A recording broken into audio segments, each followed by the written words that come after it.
Hello, everyone, and welcome to the Ion Canon podcast, your home for in-depth discussion on the lore, the narrative, and the big ideas of the galaxy far, far away. My name is Matthew, and I am coming to you from Underworld North Studio in Toronto. As always, I'm joined from across the continent by your friend of mine, Mr. Joel Davis. Joel, how are you doing this week? We're doing good. It's nice and sunny out because of the daylight savings time. Although I still keep this little lighter thing because we always go late. But yeah, it's been doing good. I'm doing well. Good to be back. This week felt long. I feel like we haven't done this in forever. But it's like, no, we did this last week. We kept our schedule. True. It's true. It's because I haven't done Tractor Beam in 2 weeks, but I'll get to that in a second. This week, our 199th episode, sort of our 200th if you count the zero, but our episode 199. Here we go. The Star Wars Expanded Universe, now known as Legends, was perhaps as sprawling, epic, and varied as the galaxy itself. The real-world publishing saga may well be as interesting as the in-universe dramas told within those many, many, many pages. This week, somehow, Joel, we're charting the course of this publishing timeline from its humble origins to its decisive turn into a staple of the fandom after the original trilogy, to its gripping interpretations of the prequel era and beyond on the eve of the Disney takeover. Then we'll take it off from there next week. The first plugs out of the way. You can follow us on Blue Sky at ioncannon.bisky.social. It's ioncannon.bisky.social. And for all your Instagram, Twitter, Threads, etc. needs, check out at the SWU, because Joel, you're got the keys to the car, to that car as well. So yeah, check all those out. Got a photo of mine from Toronto Comic Con up there now, also on the Tractor Beam Blue Sky, which I'll get to in a minute. Yes, you can follow us there. Speaking of gotta follow the script that I wrote for myself here, guys. If you prefer audio, we are on Spotify and Apple Podcasts, so just search Ion Canon Podcast in the podcatcher of your choice, not just Spotify and Apple, everywhere else too. Sorry about that. And of course, we are proudly part of the Star Wars Underworld Podcast Network. Here under the Underworld YouTube channel, we have YouTube memberships, we have super chats. So please do support this channel and the network if you are so inclined. Comment down below whenever you want. We'll get to it when we can. You super chat us, we will get to it immediately. We will interrupt ourselves. So yeah, please do check that out. Also, the Discord server, the Underworld Discord server, get the link in the description down below to get in to the Discord server. We're talking about Star Wars, probably going to talk about Star Trek a little bit. So unfortunate news there, but a whole bunch of things happening, some watch parties, etc. Joel, I'll throw it to you. What's been happening in the Discord? Last week we watched episodes 5 and 6. I always do the count. 5 and 6 of The Mandalorian Season 2, The Jedi, and the Tragedy. Of course, the tragedy being the destruction of Razor Crest 1, the true tragedy. And then Baby Grogu got captured and stuff like that. But the real tragedy is the loss of the car. He'll be fine. Grogu will be fine. we lost the car.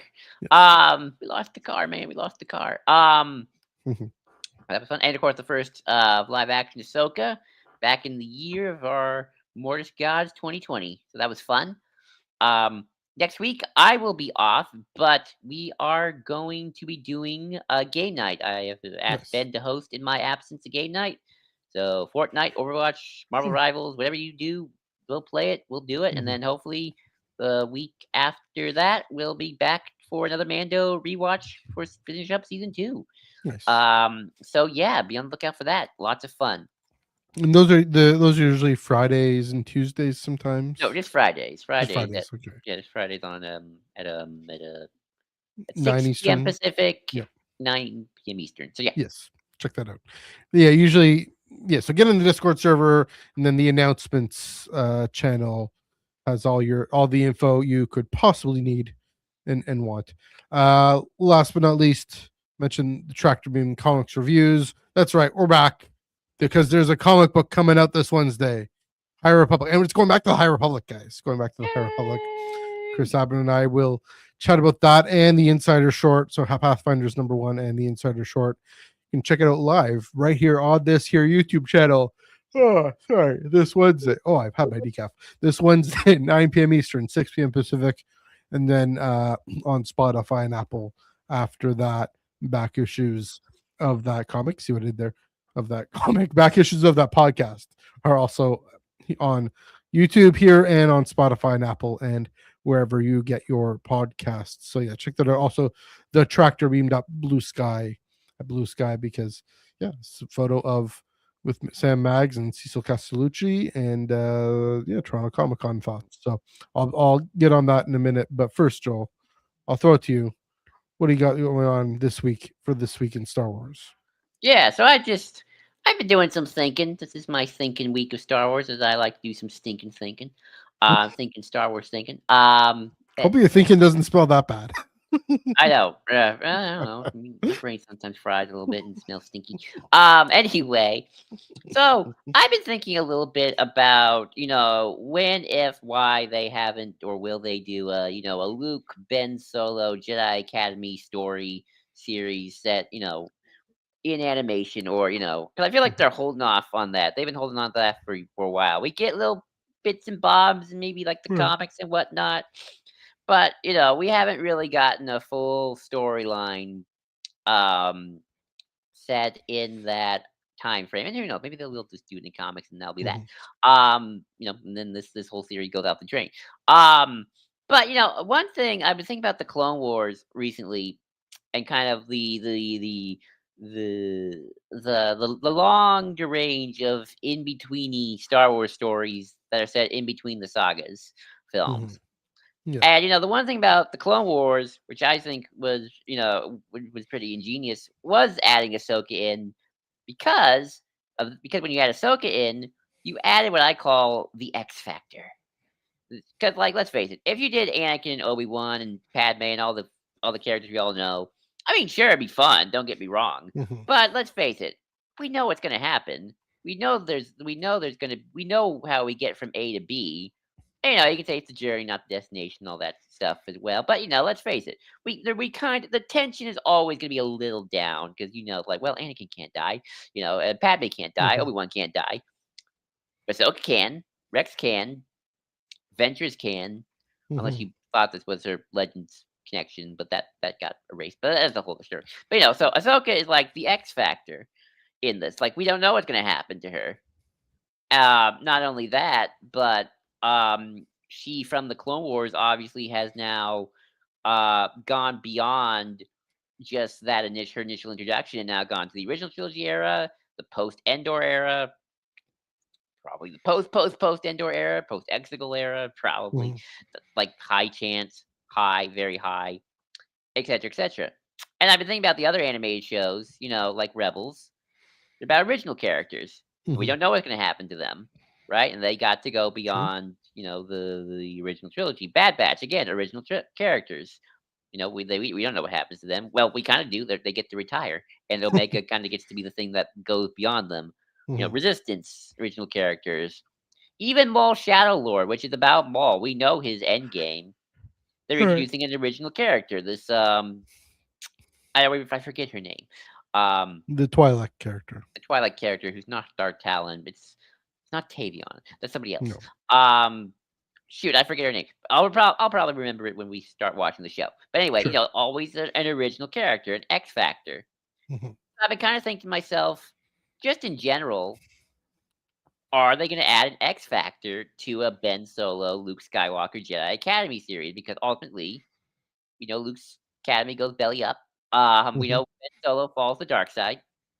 So, and while I'm sure you can tell that story and make it fun, execution, all that, I do think if you're going to tell it and say like an on-screen thing, you should have that X factor. You should have a couple original characters who you can then do more with, right? Like an Ahsoka character, not having Ahsoka, it could be a teenager, it could be just somebody, anybody. And then I kind of started thinking to myself, I don't care what anybody says. I feel like if they did an animated Luke Academy story, like the Luke post Endor story, there is a part of me that really does feel like Mara Jade would probably show up in it. I do feel like she probably would appear. I just feel like there's no way they wouldn't do that. I feel like the fan service and the call is too hard to not to do it. I mean, they brought Thrawn in so quickly with Rebels. I was honestly surprised how quickly he came back. Mhm. And I wouldn't be surprised if there's other call outs to like classic Luke stories set post Endor, even if like ooh, Luke versus the Sith Ghost. That's a classic. Um, and it's like they don't have to obviously do the whole they got married and had children, but it's like they could have a bit of a something, and then even if Luke goes out, well, I'm not going to do that because I'm a Jedi. Mara can be like, okay, well, I'm gonna go off then and do Mhm. my thing. But maybe Mara Jade's like the Ahsoka character. She's the X Factor, who you don't know what's gonna happen to her. Right. She could die, she could live, and then she can go off and then maybe be a part of the post Exegol era.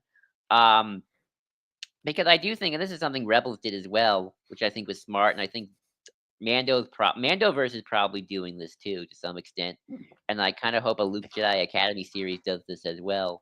Is not only obviously tell the Ben Solo Luke story, but also let's start setting up stuff for the next era, right? Like, Mhm. it doesn't have to be Mara Jade. I'm just kind of putting that out there because that's my gut feeling. But like, other characters or new things as well. So like, let's start setting up stuff for the post Exegol era because we're gonna need to.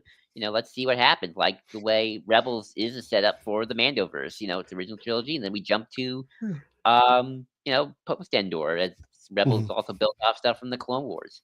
So I am kind of curious, just in general, when we do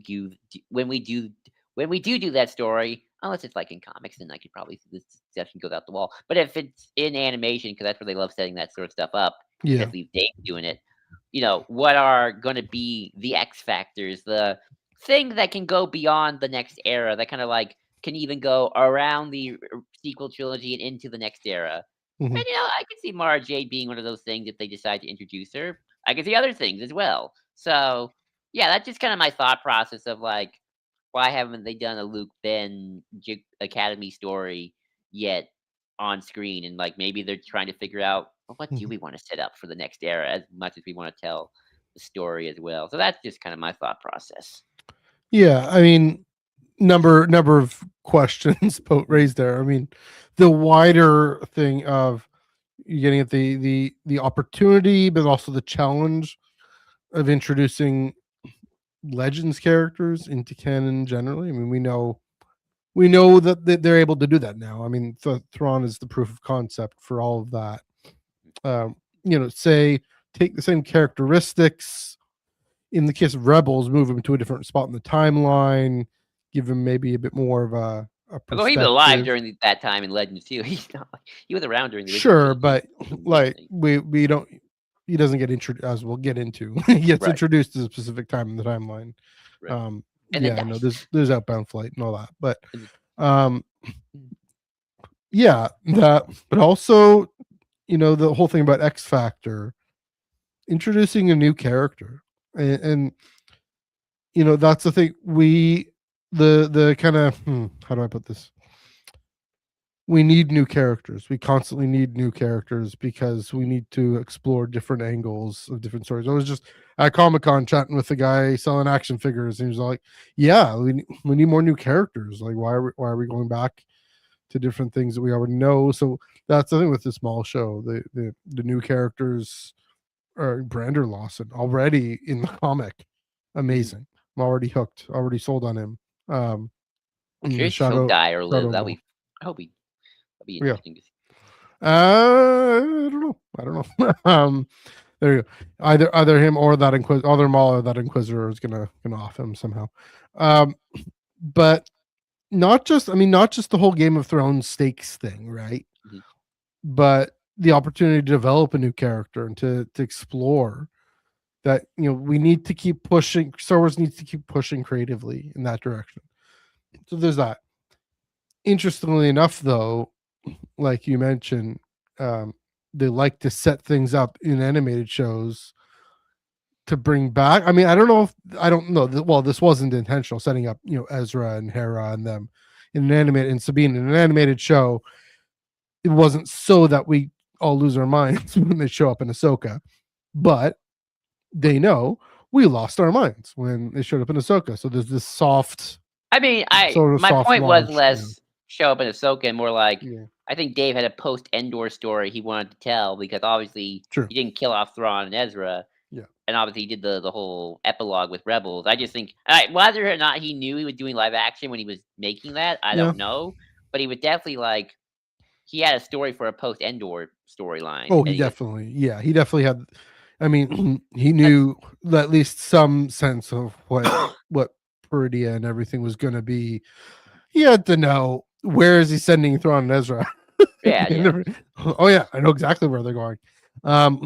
But what the Ahsoka story was going to be. Yeah, yeah, probably a sense of what Ahsoka herself needed to do character wise. But anyway, all that to say, yeah, as long as they keep doing both, right? mhm, mhm, Because that's the thing is you introduce a character in an animated show, and I'll get to why I don't think it'll be a Luke animated show anytime soon. To answer your question, I'll get that in a second. But you introduce a character in an animated show, they show up in a later show, be it live action or animated or whatever. mhm. They're no longer a new character by definition. So they have to keep giving us new characters. I mean, that's Ahsoka and Ezra and Rebels, right? Right, They did a great job with that, of managing both and getting us to connect to Ezra and Kanan and Sabine and Hera and Zeb and Chopper before bringing in Ahsoka. That was right. very Oh, key obviously, for them to do that. And they were very, I mean, interestingly, with Clone Wars, they couldn't necessarily do that. They had to bring in Anakin and Obi-Wan I right mean off they the could hop. have. It's just George decided, I don't want to do that. George, Yeah, it might not have. Maybe. I mean, here's the thing: is well, this is a bit of a tangent, but uh, Obi-Wan and Anakin kind of hold the interest while we get to know Ahsoka and realize she isn't this annoying little pipsqueak, or that the annoying little pipsqueak is the kind of thing we needed, but also grew to love her as a character. So yeah, I see now Mara Jade specifically. I mean, I didn't quite know what you meant by Mara Jade being the Ahsoka of Luke Skywalker, oh, of I the just meant like an Luke X show. Factor who can kind of go Yeah, beyond that show and then maybe pop up in the post Exegol eras, like yeah, like about Ray. Because like my point is, mhm, I'm thinking of not just new characters. We need new yeah, characters, but I like also the fact that we've had characters now who are kind of just who can also go, who mhm, aren't just limited to just one specific timeline, right? right, Like I always thought, sure, like Maul. I always thought like, oh, Maul's a prequel character. He died in the prequels. Like actually, no, Maul got to go all the way to the original trilogy era. mhm, Ahsoka now gets to be part of three eras, right? She true, started in the original trilogy. She got to see the Dark Times. She now gets to see the post Endor era. She's mhm, like that kind of link to all the different eras. She's not always the main character, except in Ahsoka, I guess. But she can kind of be the person to be like, mhm, ah, yeah, I remember the Clone Wars and I remember the Galactic Alliance. Like like these characters that can pop up and help new characters out. mhm. So like Ahsoka's eternal. Sorry, I mean, so like let's yeah, say Mara Jade shows up in a Luke Skywalker show and mhm, then bolts when Luke doesn't want to marry her or anything, or the love interest doesn't work out, yeah, and then I don't know, Ray's student can meet Mara Jade and be like, I knew Luke Skywalker, the jackass. But I like him. Right? And you can yeah, kind of it's those it's sort of like it's the yeah, because it's about the balance of course we want new characters, but also it's like here are these connective tissues. mhm, It's it's like here's like the bad version. It's like the semi bad version of this, even though I kind of get it. It's like bringing back Palpatine for the sequels. It's like here's your connective yeah, issue that links the sequels to the prequels and the originals because he was the overarching villain, right? yeah, It's sort of that thing, but hopefully with more tact, yeah. um, and more thought. But you know what I mean, right? At that point. Oh yeah, I do get you mean there. Hmm. The one thing I'll say, and this is why I'm not sure they're going to do a Luke Skywalker show anytime soon. I hope they get away from the Skywalkers. I hope they get away from the saga. You know, even like why bother having a Mara Jade set up here? Just give us Starfighter, give us whatever comes after. I mean, you could retroactively do that too. I mean, I don't think Yeah, Amy Adams is Mara Jade. I think that's just some wishful fan casting. But hey, or if you want it to be that, I mean, whatever, right? what's her name? Oh, Amy uh, Adams, no, Sasha Baron Cohen's wife. No, that's not Helena Carter. That's something Yeah. I don't know who Sasha. Anyone's listening in the chat, remind me what Do her you name want is. her fan cast as Mara Jade? I've seen her fan cast. I know Amy Adams. Isla Fisher. They divorced last year. Oh, okay. I mean, Think of any redhead will do. No, I'm just kidding. That's not true. you can put on a redhead wig. Yes. No. But the thing is, yeah, like the reason they haven't done it anytime soon is, I mean, they're waiting to see how the Mandoverse plays out Probably with Luke and Leia and everyone.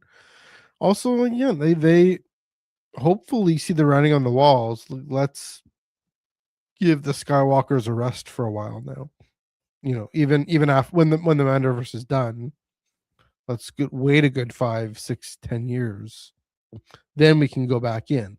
But hopefully they're playing the long game there and saying, let's wait, let's hold off. We say this and then watch in a couple of months. It's like Luke Skywalker's show, animated show comes out. I mean, we'll still watch it. I mean, like, well, that's partly why Alex Segura's run didn't work out. People were tired of these Luke stories, right? Yeah, another. No, Luke I just don't think it was well written. I just well, think it was that's bad. true too. That's true. It was a little. Iffy, and I also think I'm sorry, but I think the comics are just limiting. I just think that like you hear the stories, they just like say no. It's like animation gets way more lineage to do. Oh yeah, no, but I'm just saying one of the reasons, right? Your reasons are also likely true too, but one of the reasons is also like Alex Segura could write a non-Luke story, and like if he's writing, I forget what he's writing now. I think he's writing Daredevil. He just got a Daredevil book. Good writer. And also, I think if it's a Luke Ben's Jedi Academy story, I think that's what people want. I don't think it's they want new enough. It's different enough. You're right. Yeah. Well, they want to see Luke with his beard. Yeah. Hey, bearded Luke, always a good time. All right. I think speaking of Toronto Comic-Con, speaking of who was I talking to there?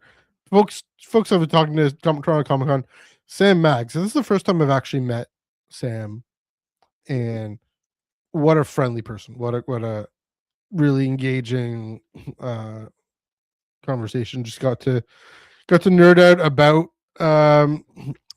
her novel, her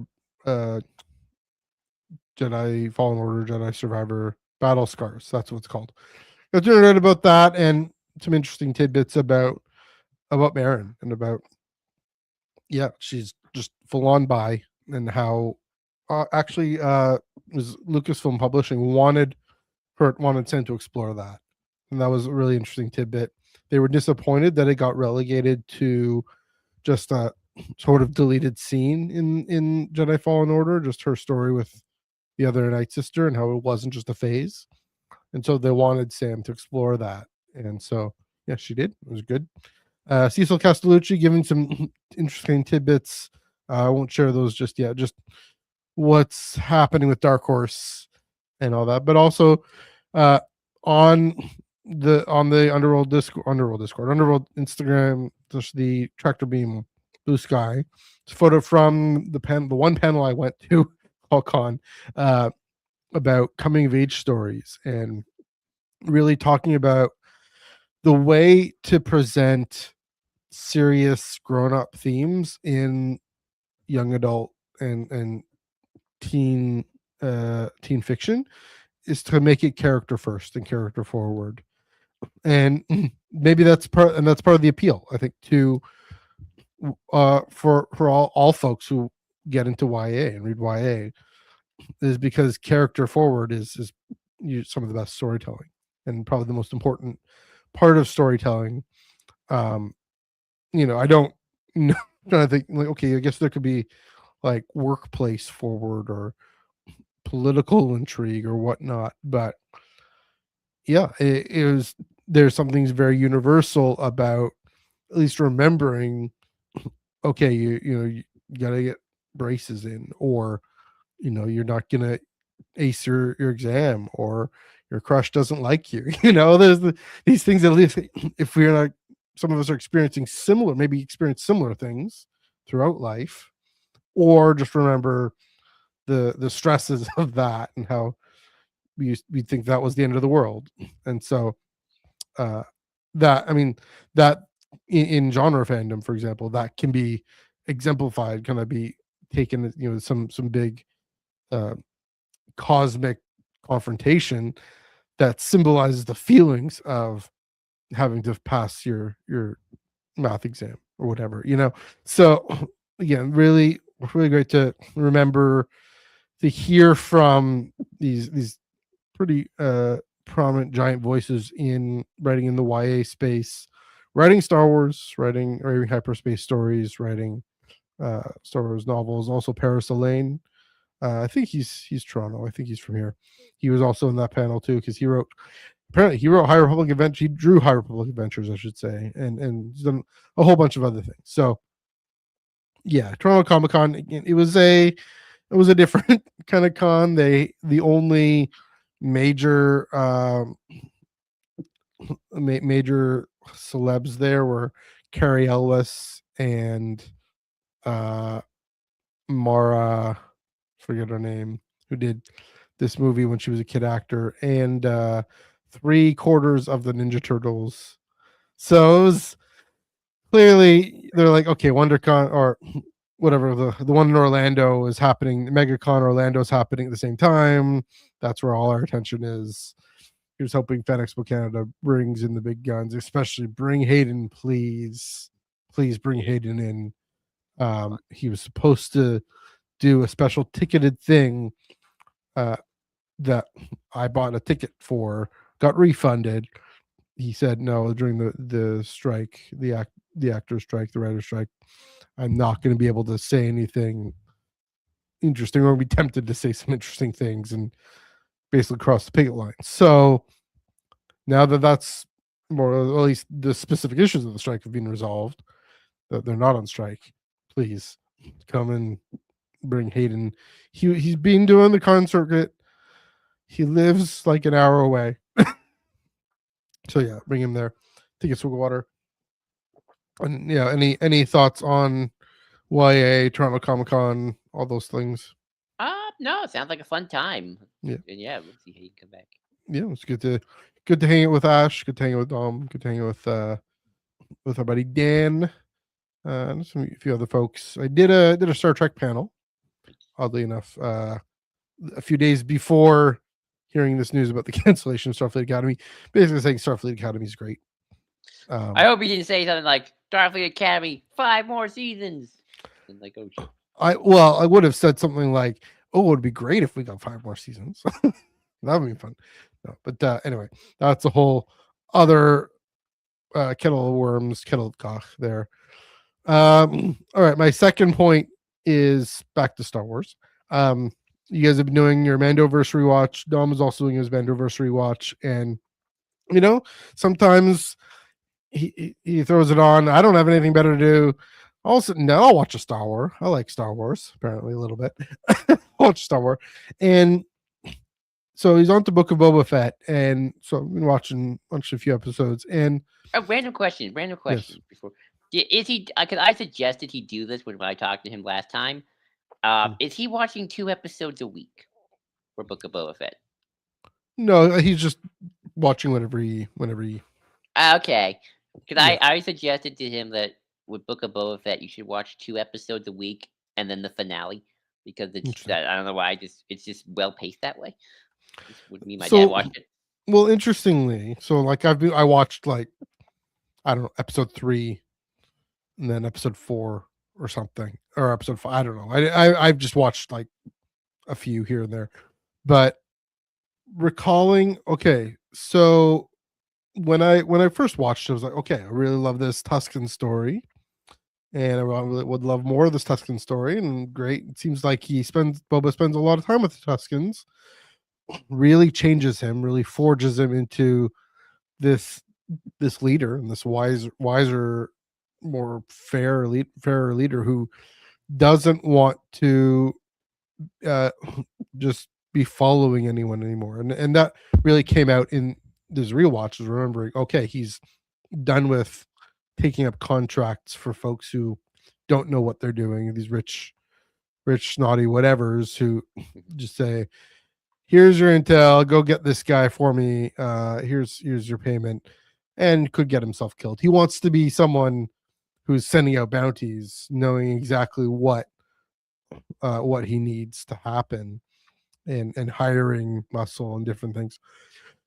So that was interesting that came out. Also, yeah, you mentioned the pacing of the show, and knowing that all we get are a few episodes with the Tuscans, knowing, okay, we get this interlude with Luke and Grogu.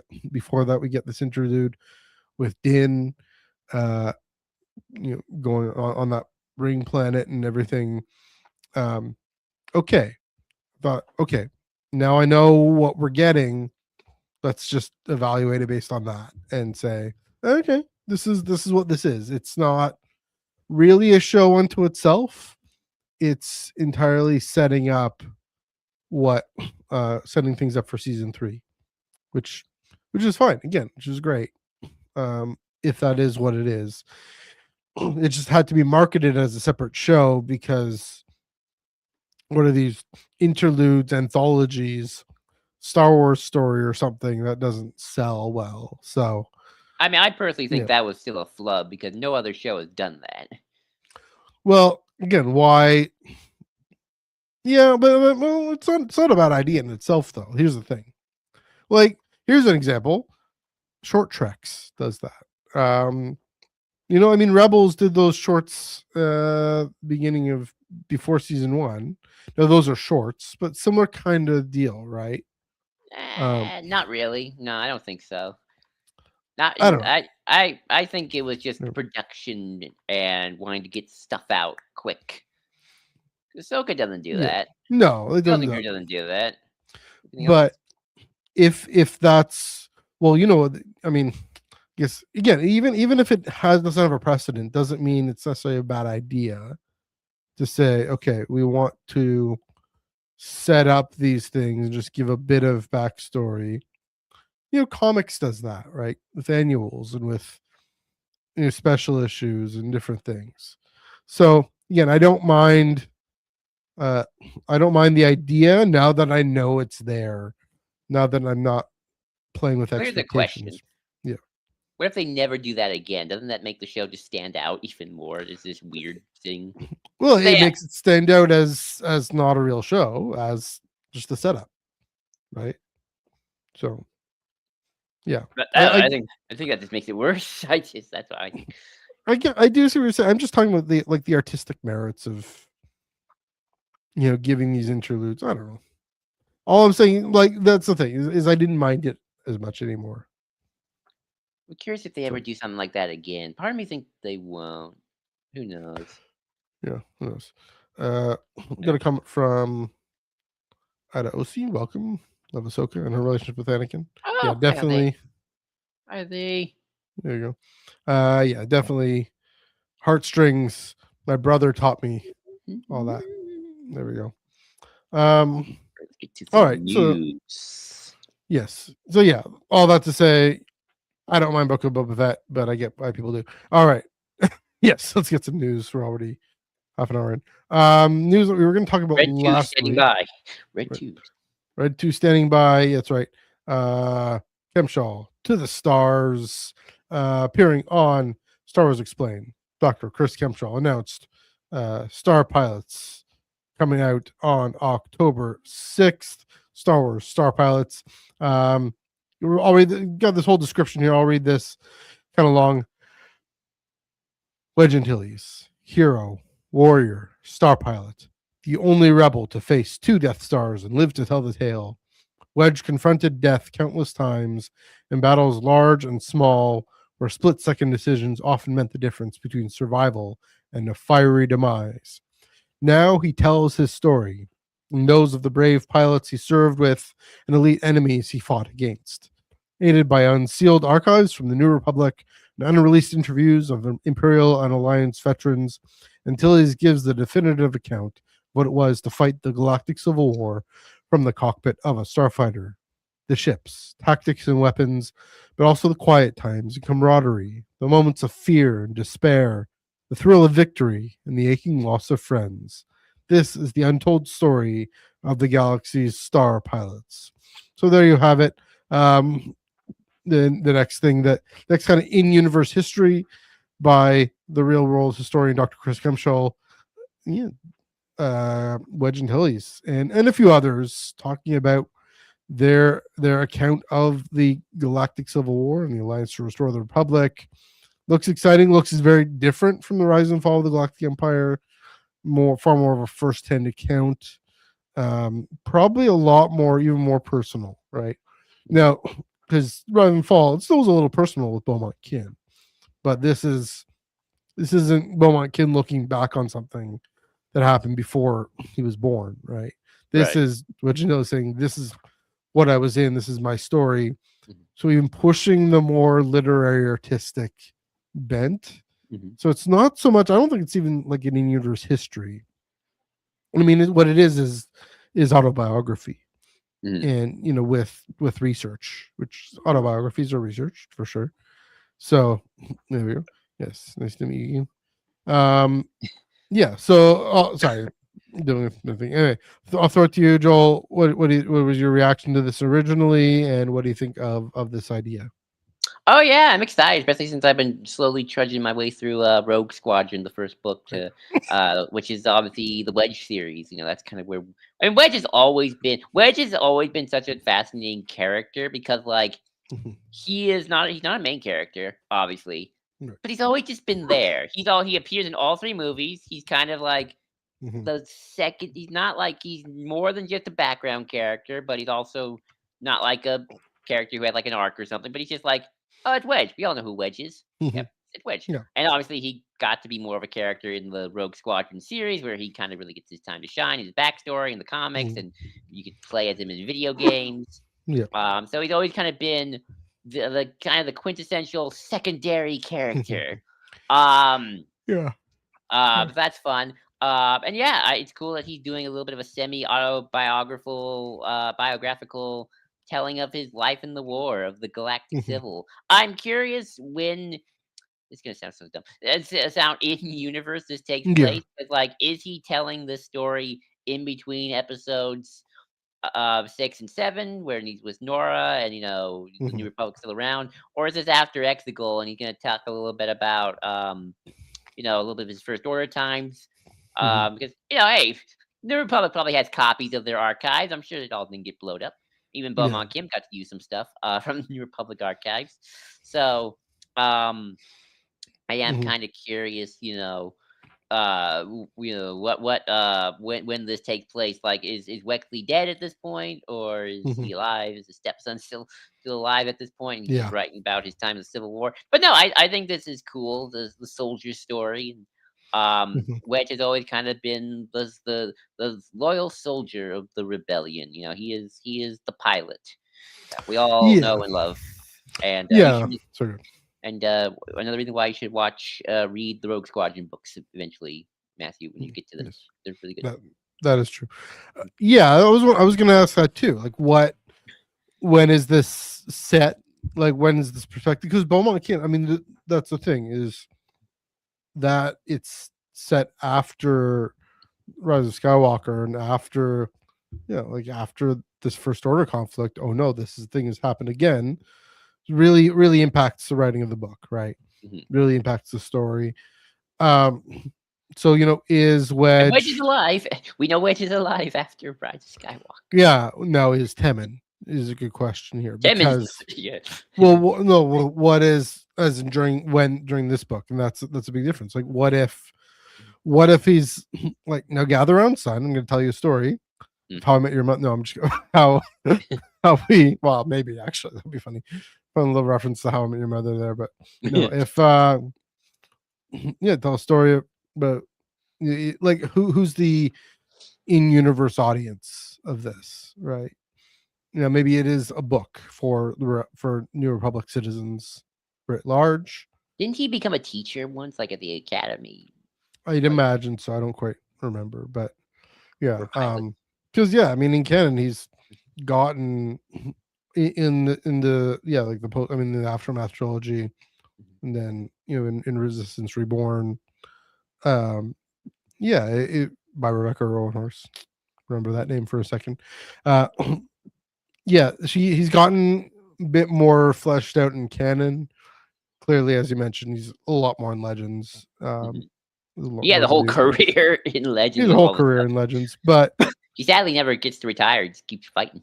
yeah. I mean, speaking of Skywalker, all my thoughts before about leaving the Skywalkers alone. I mean, he's Skywalker adjacent, but he's a little removed, and he's able to can dive into his story here. So yeah, I mean it's the on the ground story as well. A lot of folks really love folks who like the Space Wizard stuff, but really love the pilots. Really, I mean, you know, Alex from Star Wars Explained. I mean, that's where it was announced.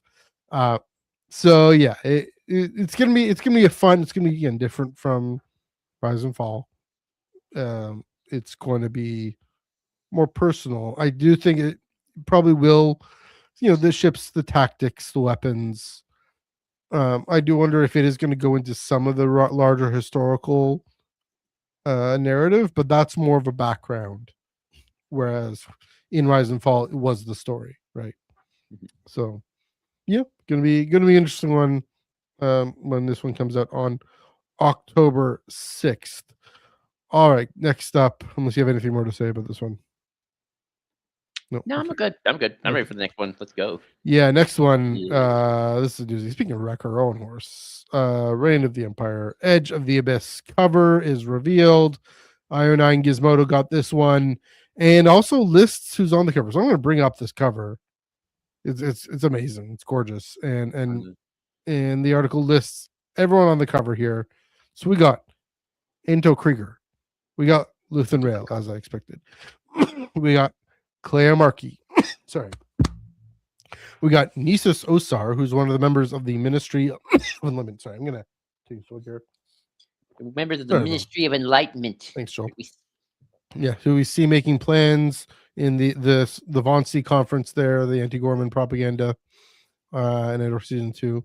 Is that him or is that somebody another conference? I don't know. No, that was yeah, I got it right. I got the right conference. Okay. Yeah.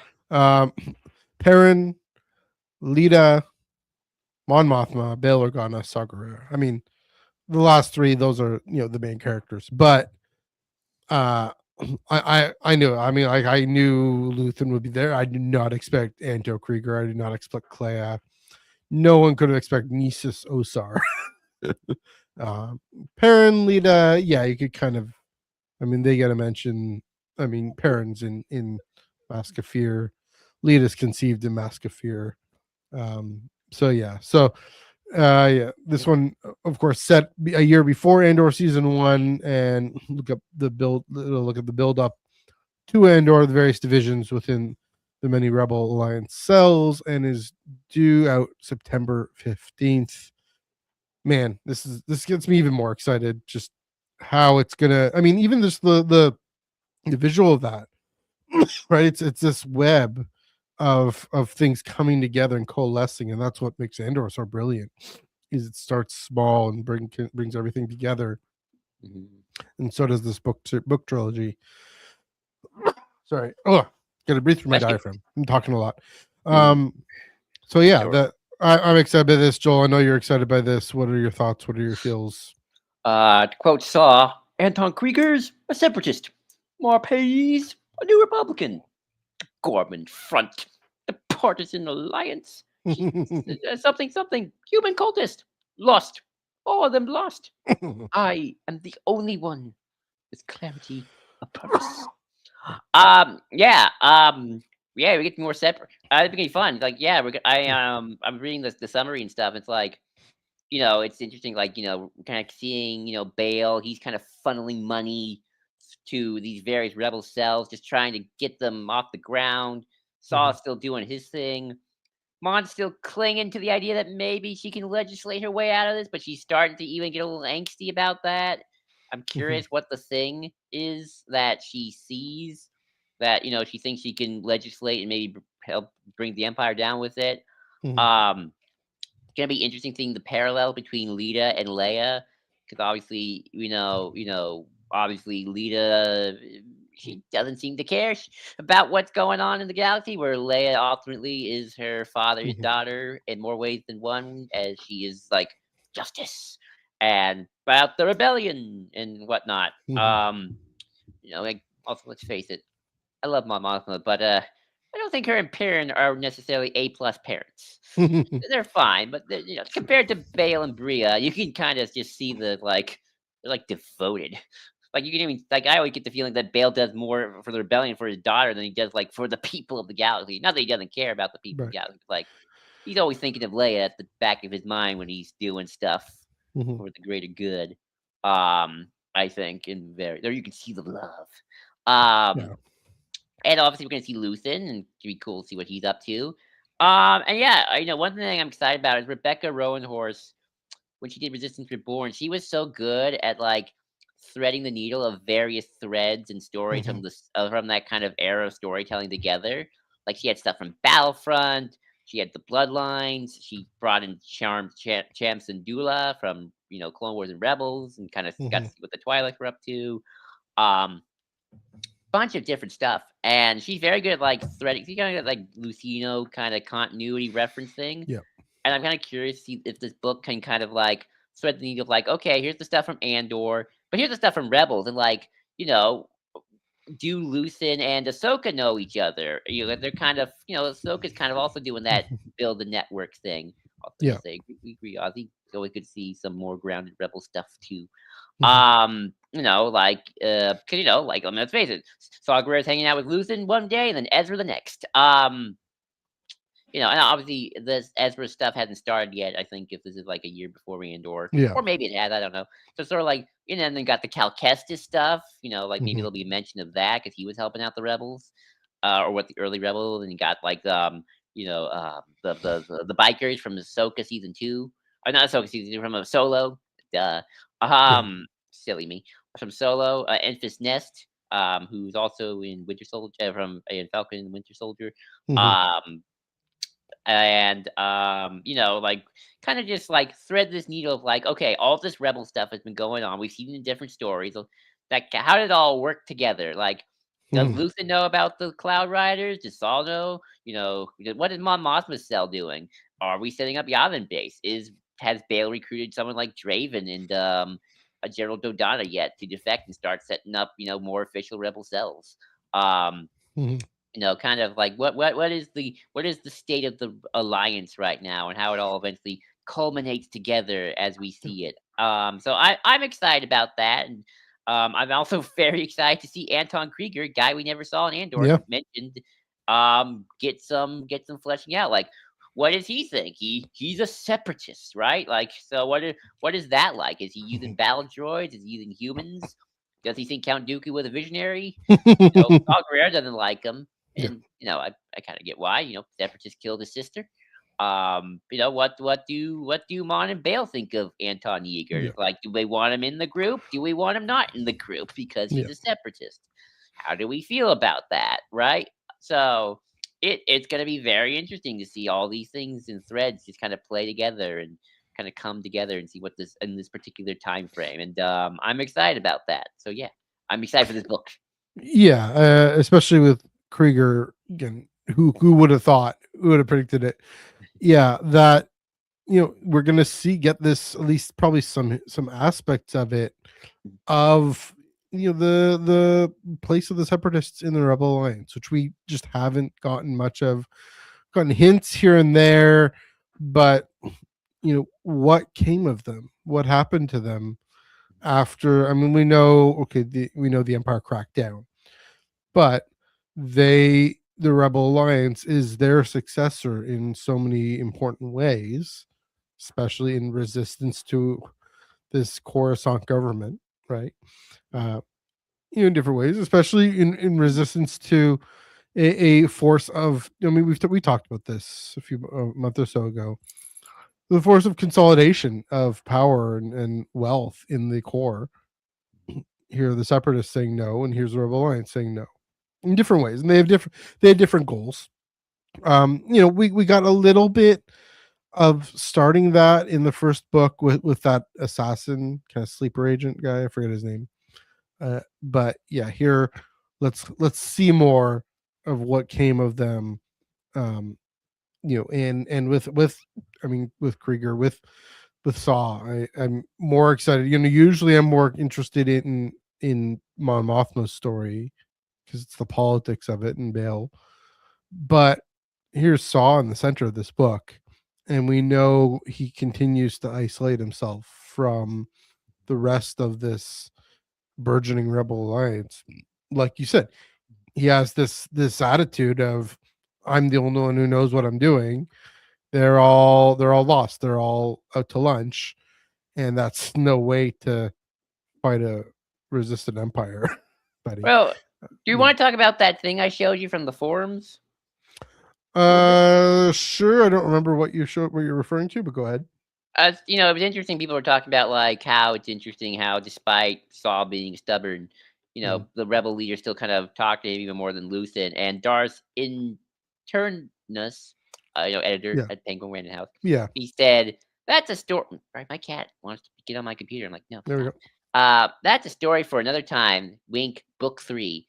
And then he says, but Interesting. yes, Saul's connection and awareness of how long he's fought and what costs him in a variety of ways is part of why he isn't just summarily dismissed. That and well, thought with more direct than Lucen, it's an open question of exactly how many members of the upper echelon of the alliance know Lucen or work directly with them. They were talking about like why is it that the rebels are still trying to be like, so we know what you're doing, we want to help, whereas with Lucen like, oh, screw Lucen, no one likes him.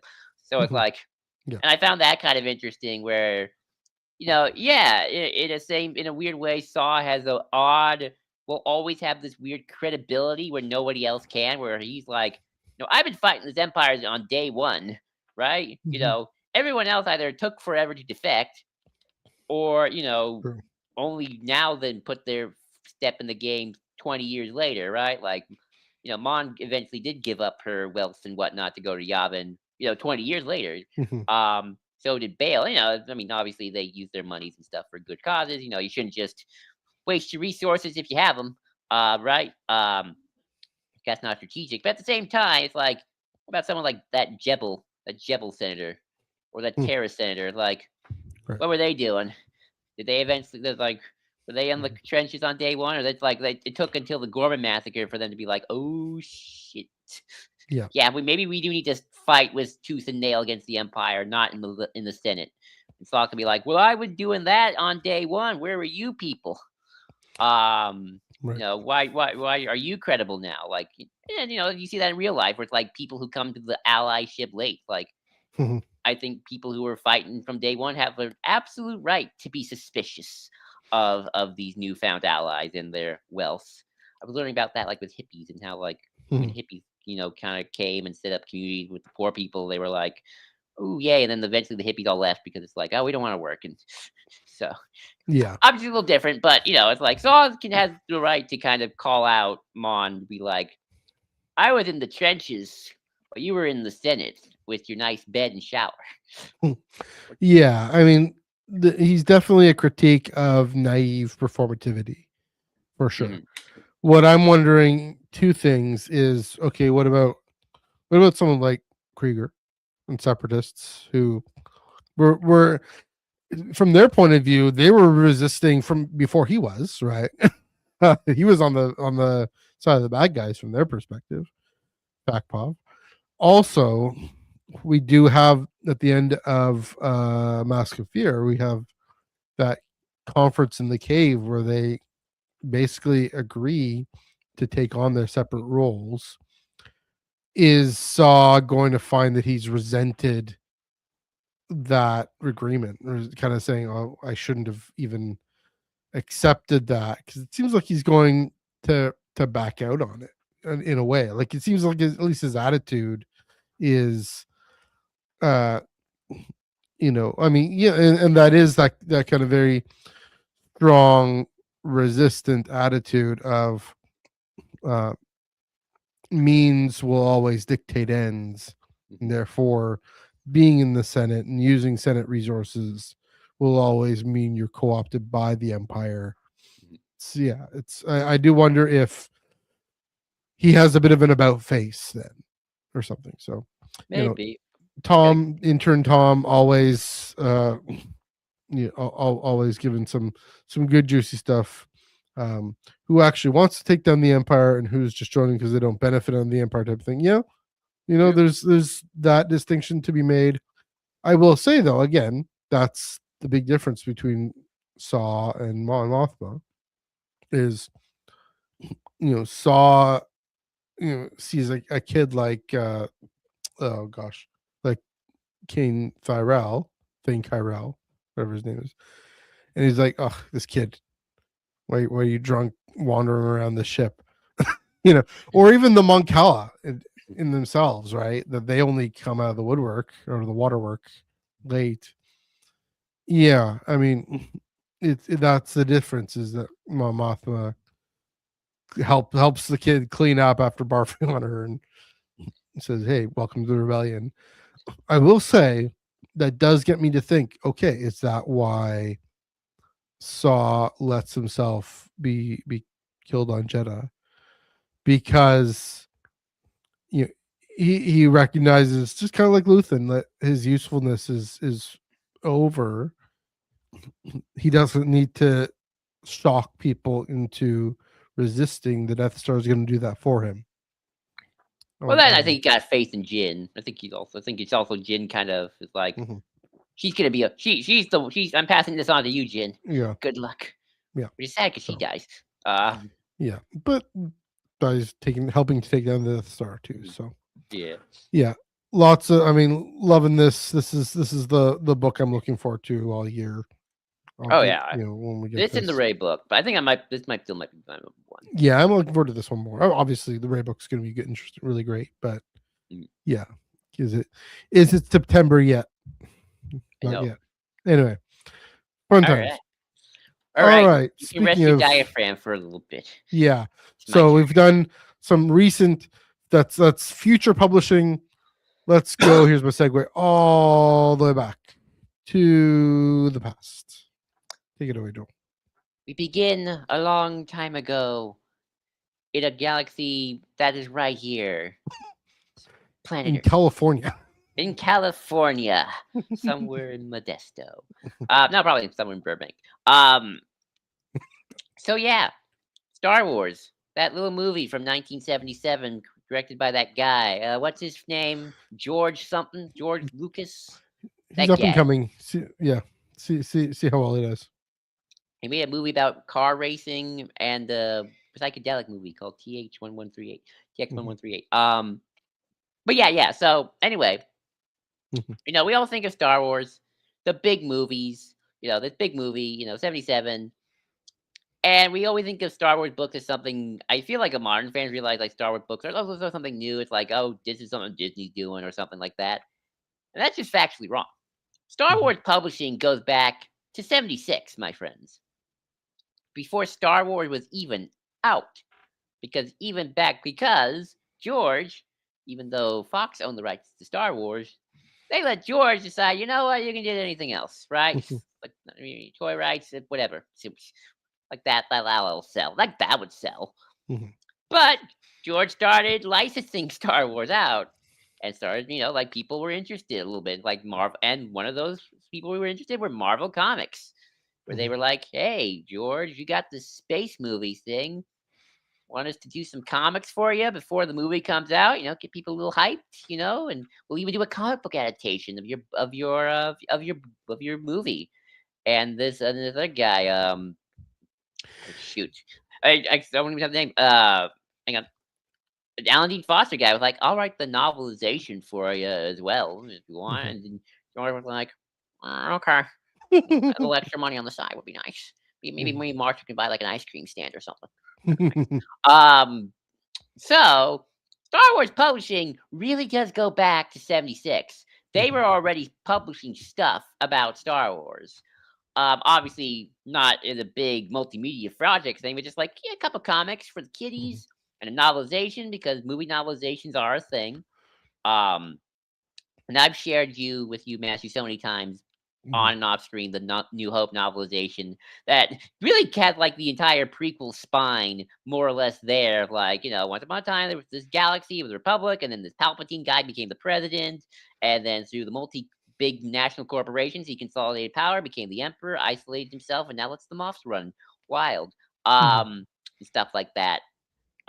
So Star Wars publishing was already a thing back then, and then of course Star Wars was a big success.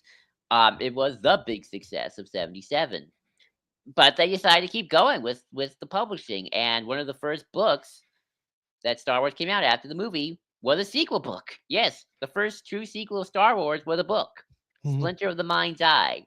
Now, the thing about Splinter of the Mind's Eye was that was originally going to be the sequel to Star Wars if Star Wars bombed, because at least Lucas was like, well, maybe I could do something on the cheap, right? Make a little extra money. And you can tell it's a cheap sequel because it's one planet. It's just Luke and Leia because they didn't know if they could get Harrison Ford back at the time. And, you can kind of, if you ever read the book, you can kind of tell like a lot of this is just smog and smoke because obviously you can't have fancy sets. Right. And then it gets into other things like the Kyber crystal and stuff like that. Some lore stuff that's not the same anymore as it would be. But it's a fun read.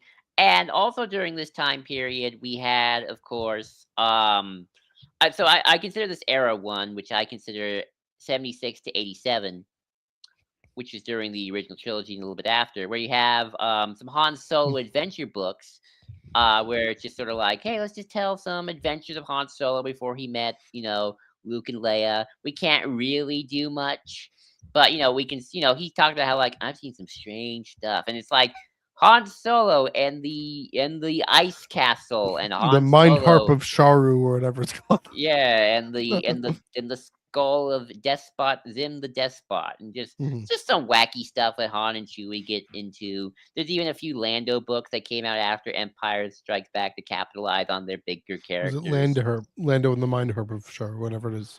Yeah, and very weird name. Yes, Lando Calrissian. I got it right.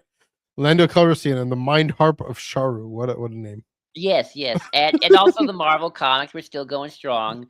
Unlike the current Marvel run, though, these were just like, we don't care about canon. We're just gonna do these wacky adventures. One issue is Darth Vader hires a actor to play Obi-Wan to Luke Skywalker to lure Luke into a trap. All sorts of wacky stuff. Although they do introduce the Mandos, and they talk about how the Mandos were part of the purge against the Jedi and stuff like that. And this is what I very much like the early years, like during the original trilogy and a little bit afterwards, where they're just they're banking off Star Wars' love. They're kind of spinning off stuff.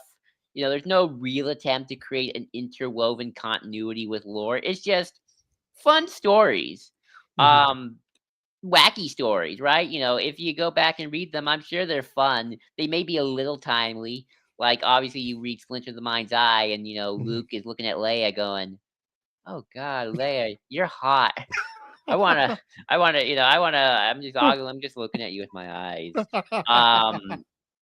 Obviously, because they weren't brother and sister back then. That came later. That was later. And now, in hindsight, it's just you.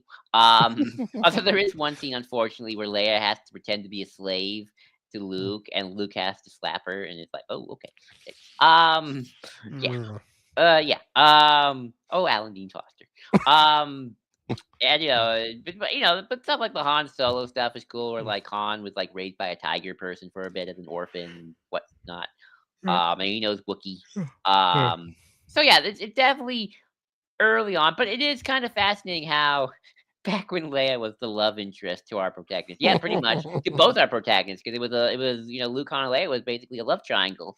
It was the OG love triangle before they got out of it by saying, "Oh no, they're brother and sister." Never mind.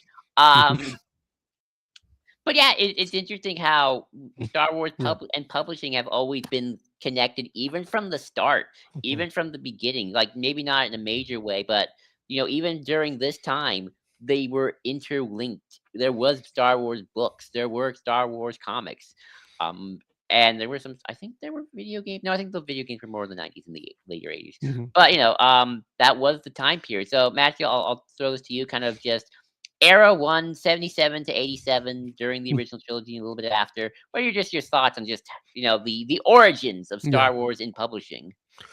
I mean, like you said, they've been intertwined since the beginning. It's like they couldn't help it Mhm. in a good way, in the sense of it just naturally flowed from this movie that George says, let's drop you right in the middle. Mhm. And so the thirst for more stories just comes out immediately. What happens next to Luke Mhm. with Luke and Leia?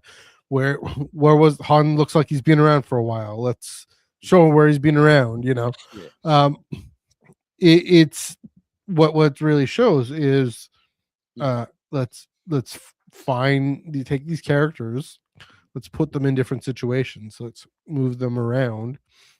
Kind of what that's something that's still with us today is what stories can do, and these character stories. Now there's obviously, we'll get into wider lore, Mhm. but yeah, as a first step, it makes perfect sense that this is what they would do. I just talked about YA and character forward. Yeah, I mean, I'm sure that I don't think there's much deep characterization happening in these stories, but it's something at all, and the fact that that's where they start Mhm.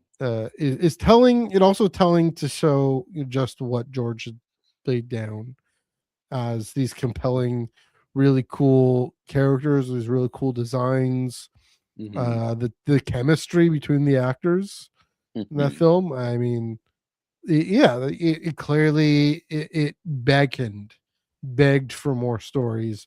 So of course that's why Empire happens, why Return of the Jedi happens, Mhm. because Star Wars is such a hit in 1977.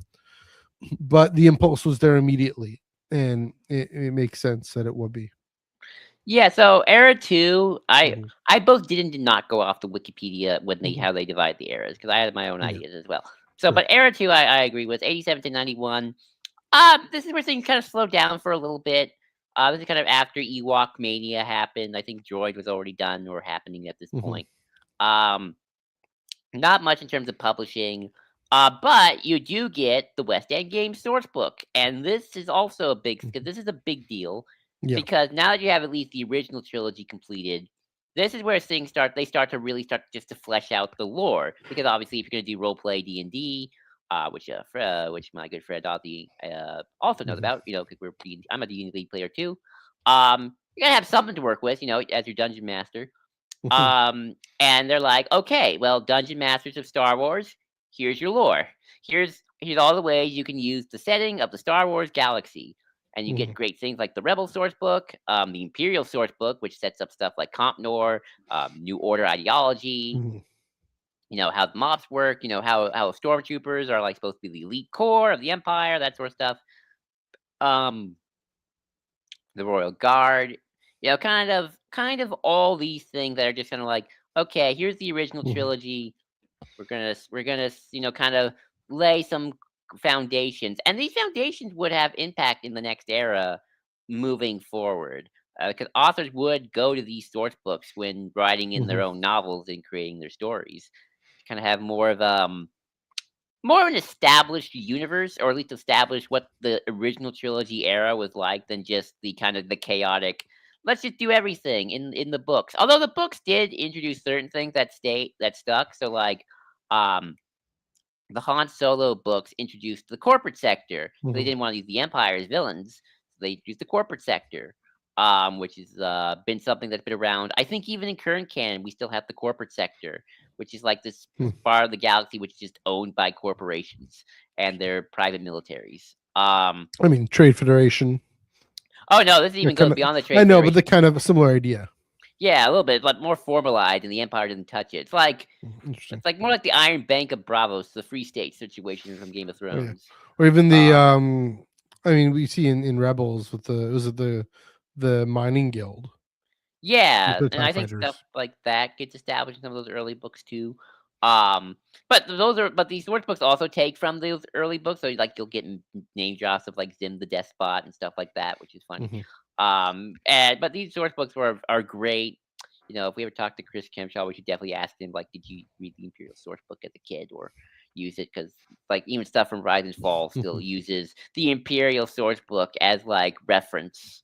Um, and it, again, I guess I'll toss this to you. We got to get to Era 3. Are you surprised by how much has stuck, even going back to 77, that older literature has established, or no? It's a good question. I mean, the fact that it got people's minds going in these directions. I mean, and they're so below. Like, I mean, people when with the references to the Lando book Mhm, in Solo, mhm, where Lando's literally narrating it to L3 and recording it while we catch up with him. Um, that the fact that they're so beloved, the fact that they're both in that first era and the second era, really, I mean, it's the roots. It's in the soil of what it means to do Star Wars storytelling, and so I mean, why reinvent the wheel unless you have to, kind of thing. that too. The story group, they're constantly probably saying, "Hey, there's this thing, this concept. If other people have developed this idea, why not take it and run with it?" Freeing you up to run with your own ideas. Of course, things could obviously be contradicted from that, but I mean, what you're saying here is this is the West End games are the origins of lore itself, really. When you come Mhm, to think of it, I mean, yeah, you mentioned things with like Comp Nor and corporate sector. Well, that's West End games, but the idea that I mean this, ISB, that's from yeah, the ISB. I Real. mean, this is TNG is just coming out here.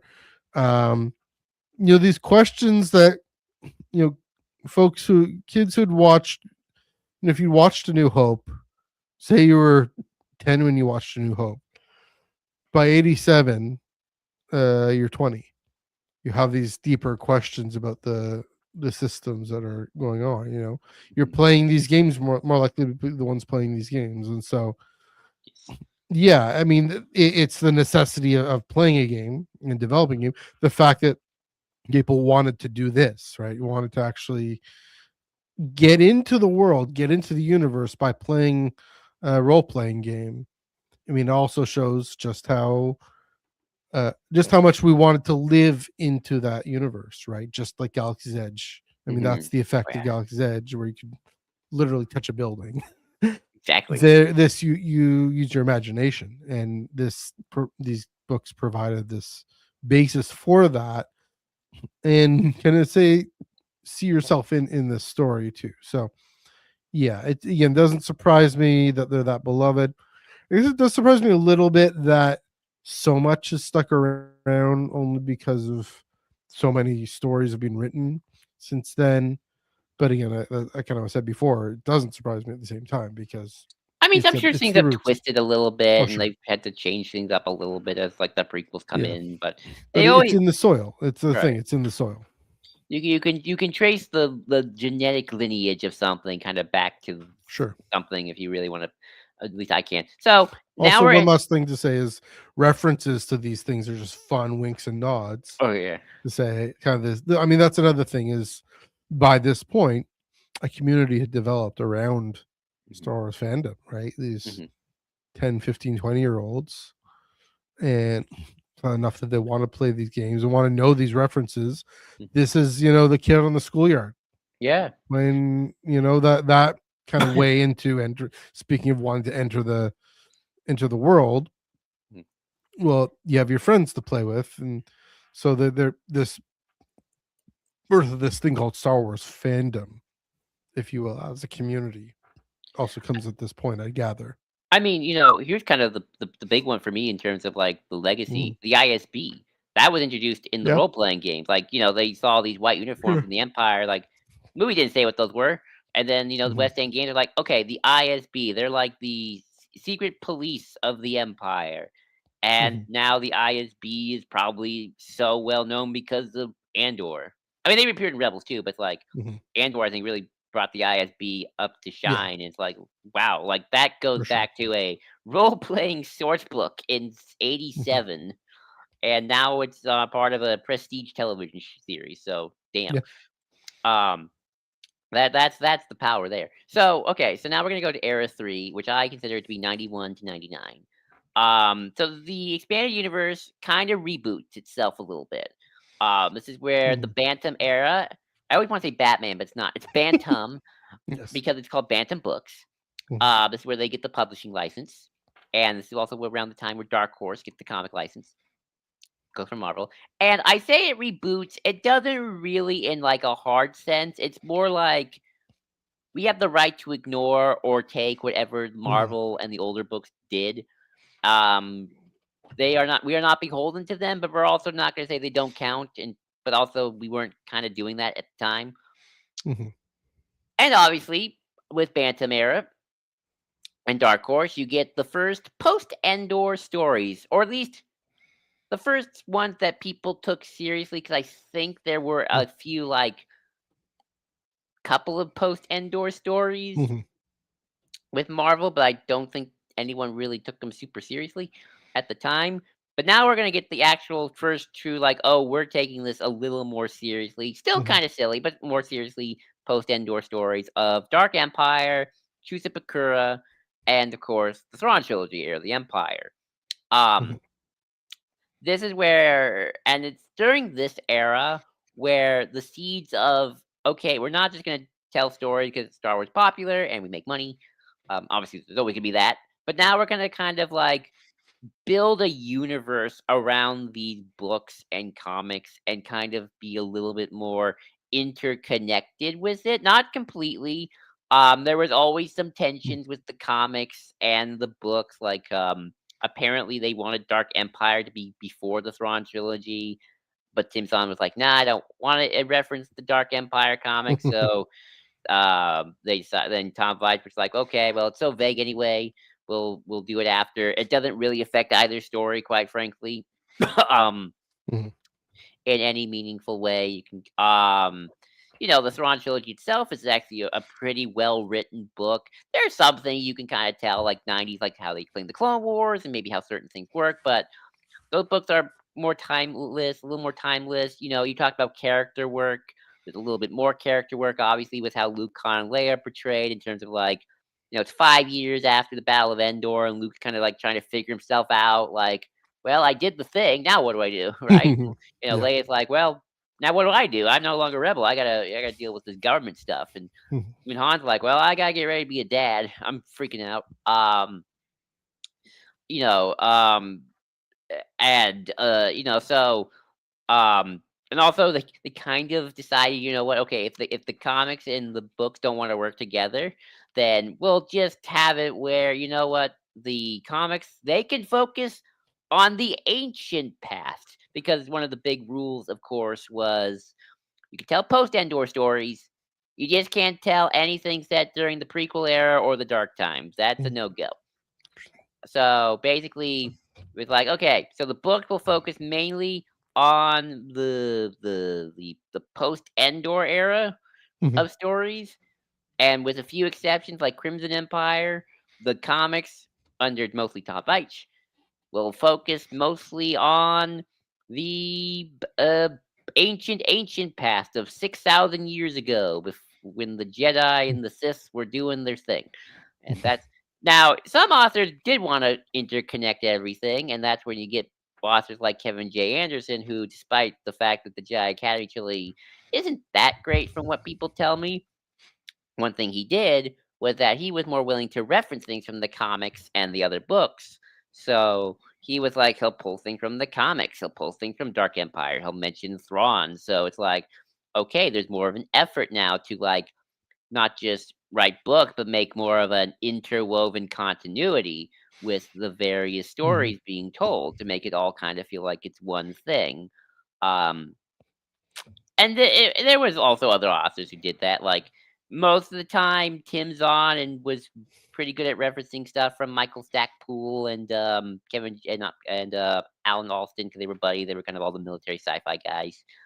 Um, and also, another thing was like Well, it wasn't like a saga or anything. The books Mhm. did kind of tend to want to build off each other a little bit more. So, like, Captain Kevin, the Jedi Academy trilogy was after the Thrawn trilogy. So, okay, Luke has a niece and nephew, Jaina and Jason Solo. They're a little older now. Tim Zahn obviously would, bring in, would continue, and Mara Jade would also get mentioned in other things, and other Mhm. authors would use her. And while if you probably read it and like analyze it, you can kind of see a bit of a push and pull between like, well, clearly Tim Zahn has certain ideas about what to do with Luke compared to Kevin J. Anderson. Um, Yeah. at least they were like, well, at least these characters are getting referenced. They feel like they're all in the same universe for the most part. Obviously, nothing of this was planned. Of course, it was just kind of like, all right, now you do this, and now you do that, and now you do that, right? And and sometimes Tim Song was like, "Hey, wait a minute, I don't like what you're doing with Luke. Let's rein him back in, folks. What's this Callista nonsense? His soulmate's clearly Mara Jade, and I get to decide that because I'm Tim Song." And but it's a little muddy, but at the same time you see the seeds of like, let's really try to take seriously building a universe, at least a post Endor universe, because that's all they really got. Mhm. But you definitely see the foundations kind of for what we honestly see today begin to form and take place, and it's really interesting. But I've talked for a little bit. So Matthew, what do you make of this era, 91? And also this was also the Shadow of the Yeah. Empire. Little mini event happened where they did a little Mhm. bit of a game, a comic, and a book. Mhm. Kind of that little thing, which was fun too. Um, Mhm. but just and it was also close to Phantom Menace coming out, so Yeah.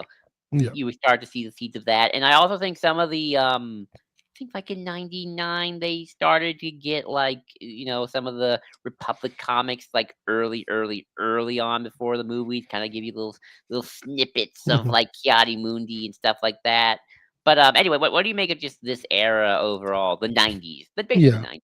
It's basically just the First of '90s. all, I mean, I'd almost want to quibble with the distinction. I'd almost want to put Shadows of the Empire into Era 4, just because it is pushing towards Phantom Menace and that whole publishing initiative. But uh, it's the '90s.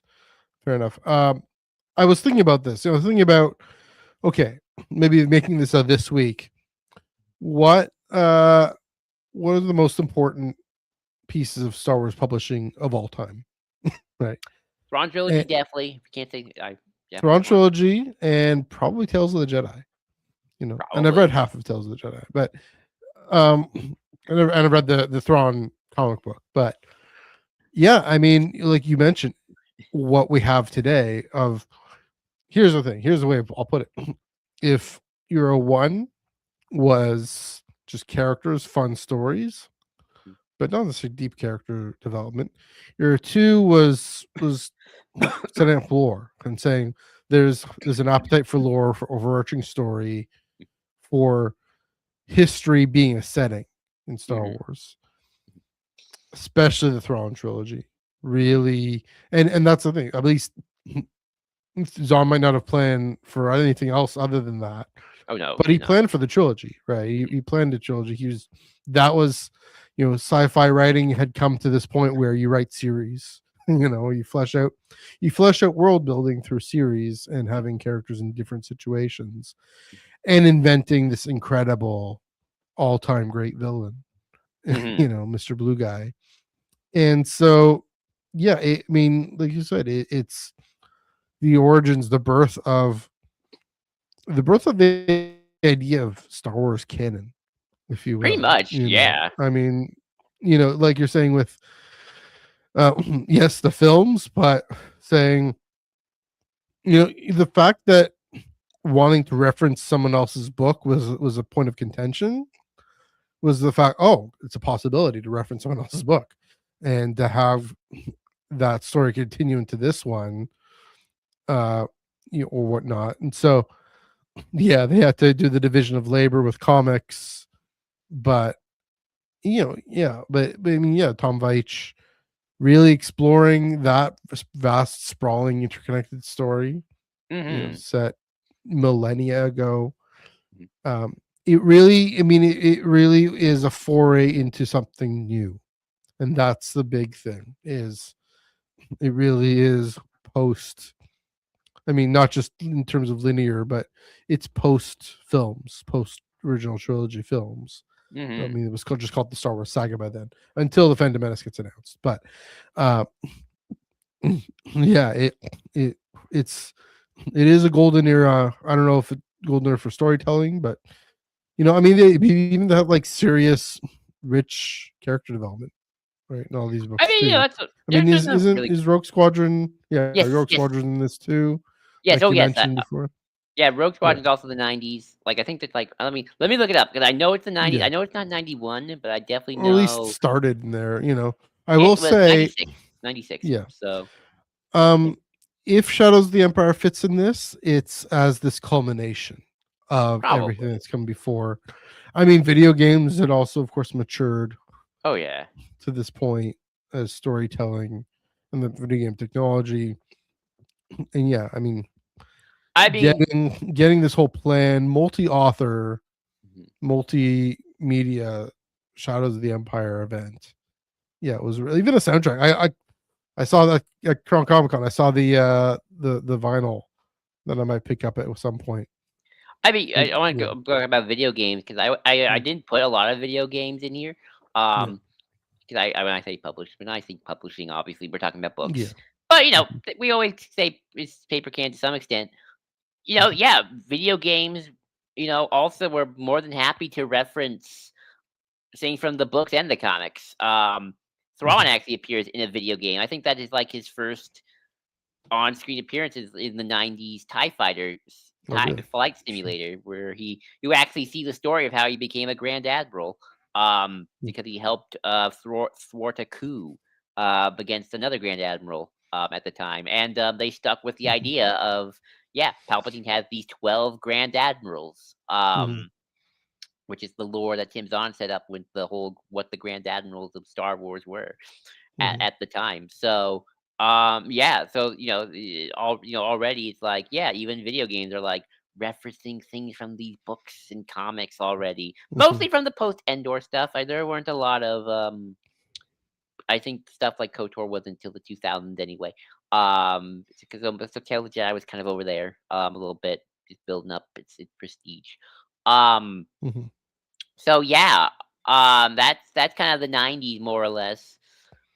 And Era 4 starts in the '90s with and obviously it's very much affected by the prequels, where kind of Star Wars kind of mhm, really comes back in a big way again mhm, with Phantom Menace, and also this is where we get the Del Rey era, which are still the publishers of Star Wars books mostly to this day. mhm, Of And we get the first, if Shadows of the Empire was like the first little dip in the pool, mhm, New Jedi Order is the first real attempt to do a big singular story, multi-book, multi-author story. Um, there were series definitely like Young Jedi Academy series, which really mhm, built up of Jaina and Jason solo and kind of built up Luke's school and whatnot. New Jedi Order is like, okay, let's take everything from the '90s, more or less, at least the post Endor '90s stuff, and now let's like, okay, time to mhm, grow up, mhm. time to leave school. No, I mean, obviously, some of those stories, like they were getting captured by Imperials and whatnot, but like, okay, our fun teenagers having I hate using this phrase, but like Hogwarts adventures, now it's time for, for shucks to go down and for your mental faculties to be You crushed. mean Jason, Jaina, Anakin, right? You don't mean Han, Luke, and Yeah, yeah, Leia? yeah. Jason, I Yeah. mean, they got there too, but yeah, Jason, Jaina, all their student friends. It's like, you've had your adventures at school, right? It was cute and fun. It's definitely teenagery. It's a Mhm, little, there was some danger, but now we gotta psychologically destroy you. And that's when the New Jedi Order came in, where yeah. it was this big, multi-epic, 18-book series that ran from, and I thought it went longer, but from it was 93, 99 to 2003. So just missed Revenge of the Sith, but I think it got to Mm, Attack of the Clones. right. Um, And it really was like, okay, time to for Jane and Jason to like they lose their brother, they lose Chewie, all the kind of status quo thing. Because the thing about the '90s books that I think I should have mentioned was, yeah, there's good character development, but there aren't that many status quo changes. Like the galaxy doesn't really change. The whole point was sort of like, Hmm. everything kind of goes back to status quo at the end. Like, you read the Thrawn trilogy, and it's sort of like, you know, yeah, there's character work, but like in terms of like galactic changes, it's like, you know, Hmm. the Republic. It starts with the Republic on top. The Empire are rebels. Hmm. Thrawn comes back. He does his thing, and then at the end, Thrawn dies. The Empire's on the back foot, and the Republic's still in power. Yay, we did it. We saved the day. Obviously, there's some things that Luke and Mara Jade are kind of like. Luke gives him his like old lightsaber. Like, here, take it. You might need it. Hmm. Maybe one day. Would you want to be my student one day? Mara's like, I don't know. Maybe you're kind of a loser. And the other big change, status quo change, was the last Bantam era book written by Tim Zahn, funny enough. So we kind of got to both start and end the era, Hmm. where obviously the Republic and the Imperial Remnant decide to make peace. And because Pelion's like, well, we're either going to just die, or we can keep what little empire we have, and maybe they'll leave us alone. So that's what we'll do. Hmm. But in terms of like big status quo shakeups, you know, this is when things start to sort of like Chewie's dead, and the New Yeah. Republic being invaded, and all that stuff, and then later on Coruscant, gets bombarded. Oh yeah, another thing, Coruscant. It also is where first mentioned in the books, True. that's a big one as well.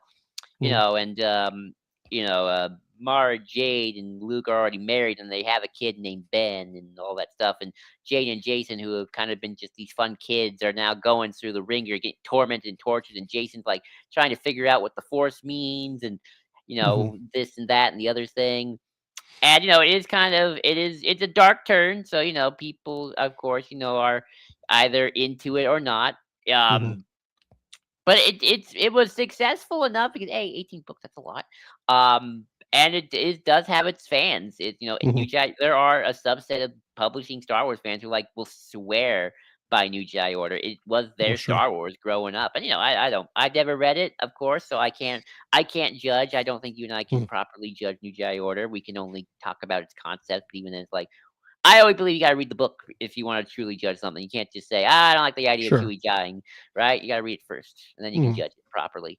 Um, but, it was very much a status quo change. It was Star Wars books trying to see if they can do it, like, kinda really, Mhm. change the status quo up, really push the characters forward. You talk about, like, how there was character development in the '90s. They really wanted to push that harder.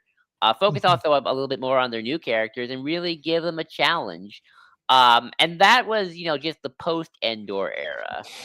So this era Yeah. is very much divided between the post-Endor New Jedi Order on one side, which was mostly focused with the books, and Mhm. then on the other side, you get the prequels. They're happening, and trying to, build off of the prequels as they're coming out in ways that kind of like strike with the iron top because people want to know about this Sure. prequel era. So you get some books, but also you get the Republic comics Mhm. and stuff like that are happening. You get video games and stuff like that that try to have like a story to them.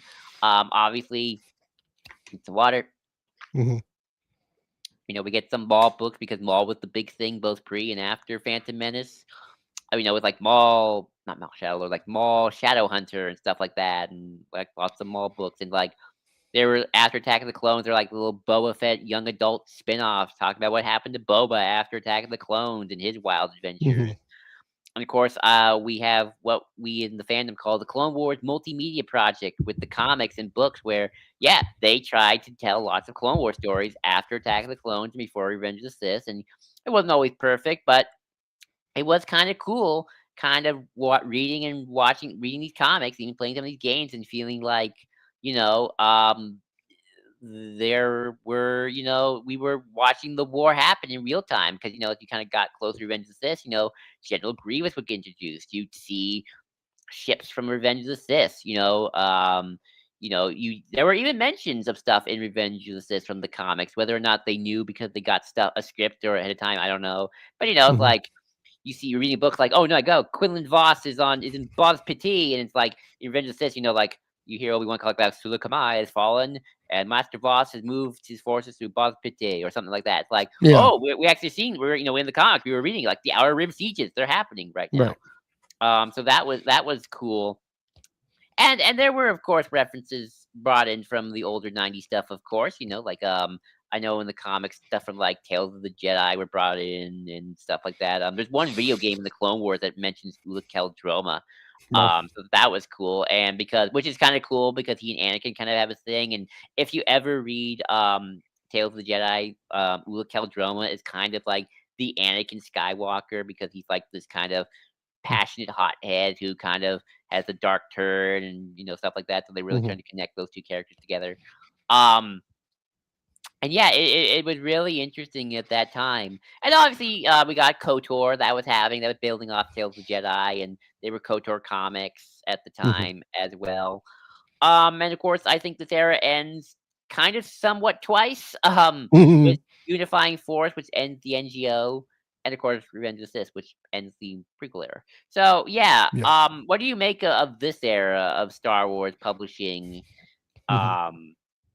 As I've sort of rambled through it. Well, first of all, it's true. I'm surprised how many books they released. These NJO books. These are full-on adult novels. Oh yeah. And they released 5 in 2003, 5 in 2006, 7 in 2002, whatever. Just looking at the Wookiee page. I mean, now they still do release that many now, but I mean, High Republic didn't. I guess it kind of matched it, kind of exceeded it, but yeah, it was coming at such a fast clip that I mean, that's kind of where the whole 6-week turnaround to writing a draft probably comes from. Is we're going to get all these out in such a short span. Yeah, that we'll want to get them out. Also to say, this is James Lucino's entry in Star Wars. This is Matthew Stover's entry in Star Wars. And he got to finish the New Jedi Order. James Lucino actually got to finish New Jedi Order. Unifying Force, which I randomly bought at a used bookstore just for fun to put next to my copy of The Living Force. I've heard from people who like New Jedi Order but say it's uneven, that regardless, Unifying Force is apparently really good. It kind of makes the whole thing worth it. It's maybe I should read it just for its own on its own. Anyway, R.A. Salvatore, Michael Stackpole, Michael Jen Frieden, Troy Denning, Matthew Stover, all these characters, all these authors, Kathy Tyers, who you're going to reference again in the next era. A lot of them got their start in this series, kind of like how the Fact Povs do it now, a little bit. So yeah, I mean, definitely tell a sprawling story that is coordinated. It got to be coordinated by somebody, right? Somebody at Lucasfilm. Somebody, them on their, kind of, this is what we have with the story group now, what we got with Project Luminous, Team Luminous. Yeah, this was it there before. Also, there were films coming out. And so this is where you get the birth of the tie-in material to connect to, like you said, to connect to the films, to flesh out things that we had just seen in the films, or that we're about to see and about to see. Oh, I know that. So, the idea of maybe sharing some details with these authors, giving them briefs to say you can get to this point, to thinking in terms of the relationship between screen canon and paper canon. They had to start to do that in this era, and of course that would continue. I mean, you have the Tartakovsky short show as well. That was in this time too. Yeah, I mean, definitely, I'd say era 3 is more definitive, but yeah, definitely, a lot of, again, what we have today, it kind of building off of saying, with era 3, okay, we're gonna make this a legitimate universe, and flesh out even more world building. I mean, that's the thing. The West End games starting this world building, fleshing that out in narrative, and then pushing in this year 4, pushing it even further with KOTOR, with the reverberations of Tales of the Jedi, and with the reverberations in NJO with the post Endor stories, and it's moving in and amazing. out with prequels, and well, here's this last thing to say is with the prequels, I'm seeing Cloak of Deception and the Kiadi Mundi and Aura Singh comics. I mean, Aura Singh, you see blink and you'll miss a character that fans latched onto. Quinlan Voss, well, I never noticed him until until later. Given these stories, characters that either are interesting, like Mace Windu and Cloak of Deception, or Shatterpoint, or get Shatterpoints later. Cloak of Deception is not Mace Windu. That's Cloak of Deception is Anakin. Qui-Gon and Obi-Wan. Qui-Gon and Obi-Wan. Still, okay, point still remains. Cloak of Deception taking Qui-Gon and Obi-Wan, just like that first year I took Lucan and Leia and Lando, and spun out more stories from them. They had new material and new lore, but just a new. I mean, that's the thing with the prequels. It's just a new and different way of looking at Star Wars, which is, of course, what challenged people. But here already, they're using books to smooth things over in terms of the subjective experience of it. I thought the stories made sense, but still, yeah. Sorry. Oh, absolutely. And look, it's not as coordinated as it is now. Like, even New Jedi Order, it's pretty, like, I'll say this, it's pretty impressive to what they were able to accomplish. Especially, like, think back, this was 2000, they had to coordinate, they had to probably plan this in, like, 98, 97, right? This was the 90s, okay? It's not like today where it's like, not only do the Luminous team get to go to a retreat, but they also get to be, like, in a chat room all day and go with Wattpad, they can email, right? They can call, they can text. It's like, so, Tim Zahn can't, like, just Wattpad Troy Denning and like, hey, I'm going to do this. You want to do that? And like, okay, right? So that's why it's not true. as, so, it's like, there was not, there was definitely, it was definitely the authors kind of building off each other as well as best they can and trying their best. And then on the prequel side, look, I mean, there was always a few inconsistencies, like General Grievous, like, badass droid general, and then in the movies, like, run away and stuff like that. But for what worth, it was pretty awesome. All things considering, and it was still, you can still see some of the stuff like I talk about even to this day, where it's like you read a post Phantom Menace book in 2000, and it's like, because there were books like that where it's like, let's see Anakin the early years. And like they would talk about like what happened to the Trade Federation, and like one book says, oh yeah, they disbanded the Trade Federation because of course they would after the Naboo thing, and then obviously that didn't happen in Attack of the Clones. So sure, there are probably lots of inconsistencies and stuff like that compared to now, where it's like it's a little bit better for sure, especially when you're not working on the full material. But at the same time, it was cool, and I think it was loose also because they did kind of do that stuff like, let's just tell the Boba what happened after Boba Fett. It's not like George gonna make another movie after that, right? He's done. So, and the reason why I put this era, specifically 99 to 2005, and didn't just do 99 to 2014, is I like to kind of think of the eras as sort of like with Ted Pools beginning and ending, and I do think Unifying Force and Revenge of the Sith is like, okay, that era of Star Wars is done. Especially Revenge of the Sith. I was like, that was an era of Star Wars, 99 to 05, and then it ended. So that's era 4, and then finally, this is kind of what I consider the last era of Star Wars, 2006 to 2014.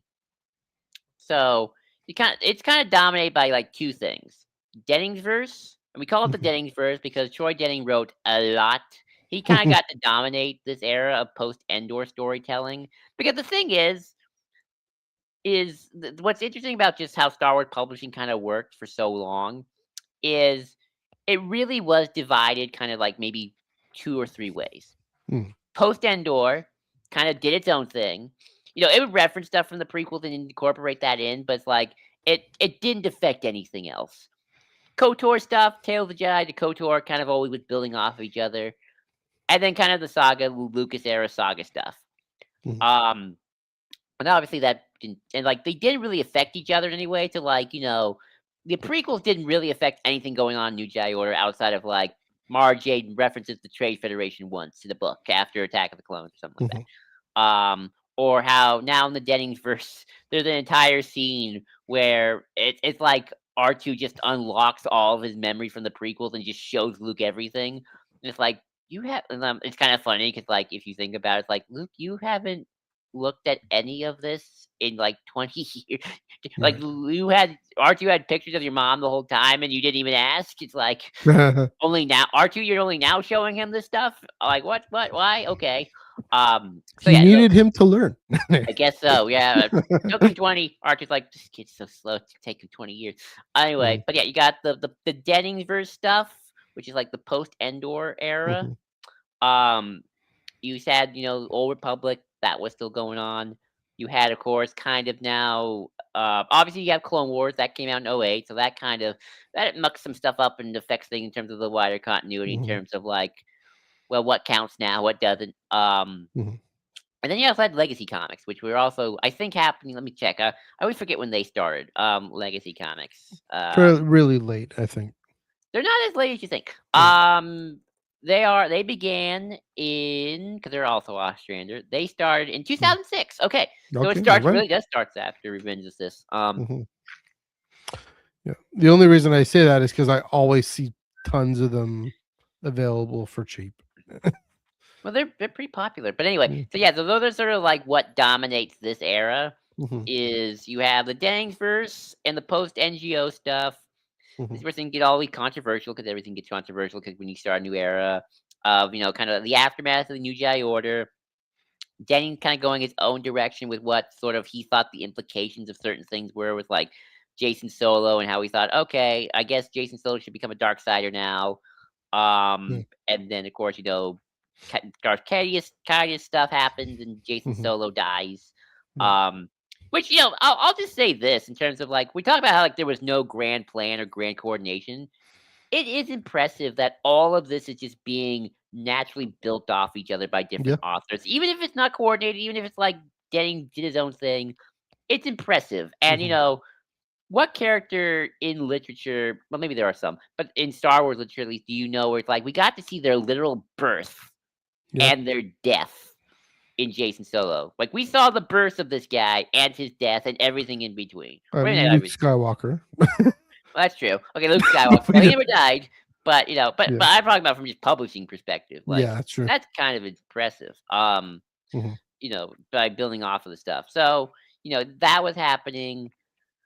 You got lots of prequel stuff because people still like the Clone Wars and both the show. There were actually so here's the weird thing: Mhm. the Clone Wars show was happening, but there were Clone Wars tie-in books. There were actual Yeah. novels, and this is where things get weird. And don't worry, I know we're getting late, but we're just It's okay. finishing up there. It's interesting. Um, So here's a fun fact. Karen Traviss actually wrote the Clone Wars novelization. And I do think she actually wrote some Clone Wars tie-in novels. Hmm. And I'm talking about Clone Wars, the show, tie-in novels. And this is where kind of the reference to the kind of the screens uh The screen screen to paper. publishing divide really kind of show, even though it was showing during the prequels, where Hmm.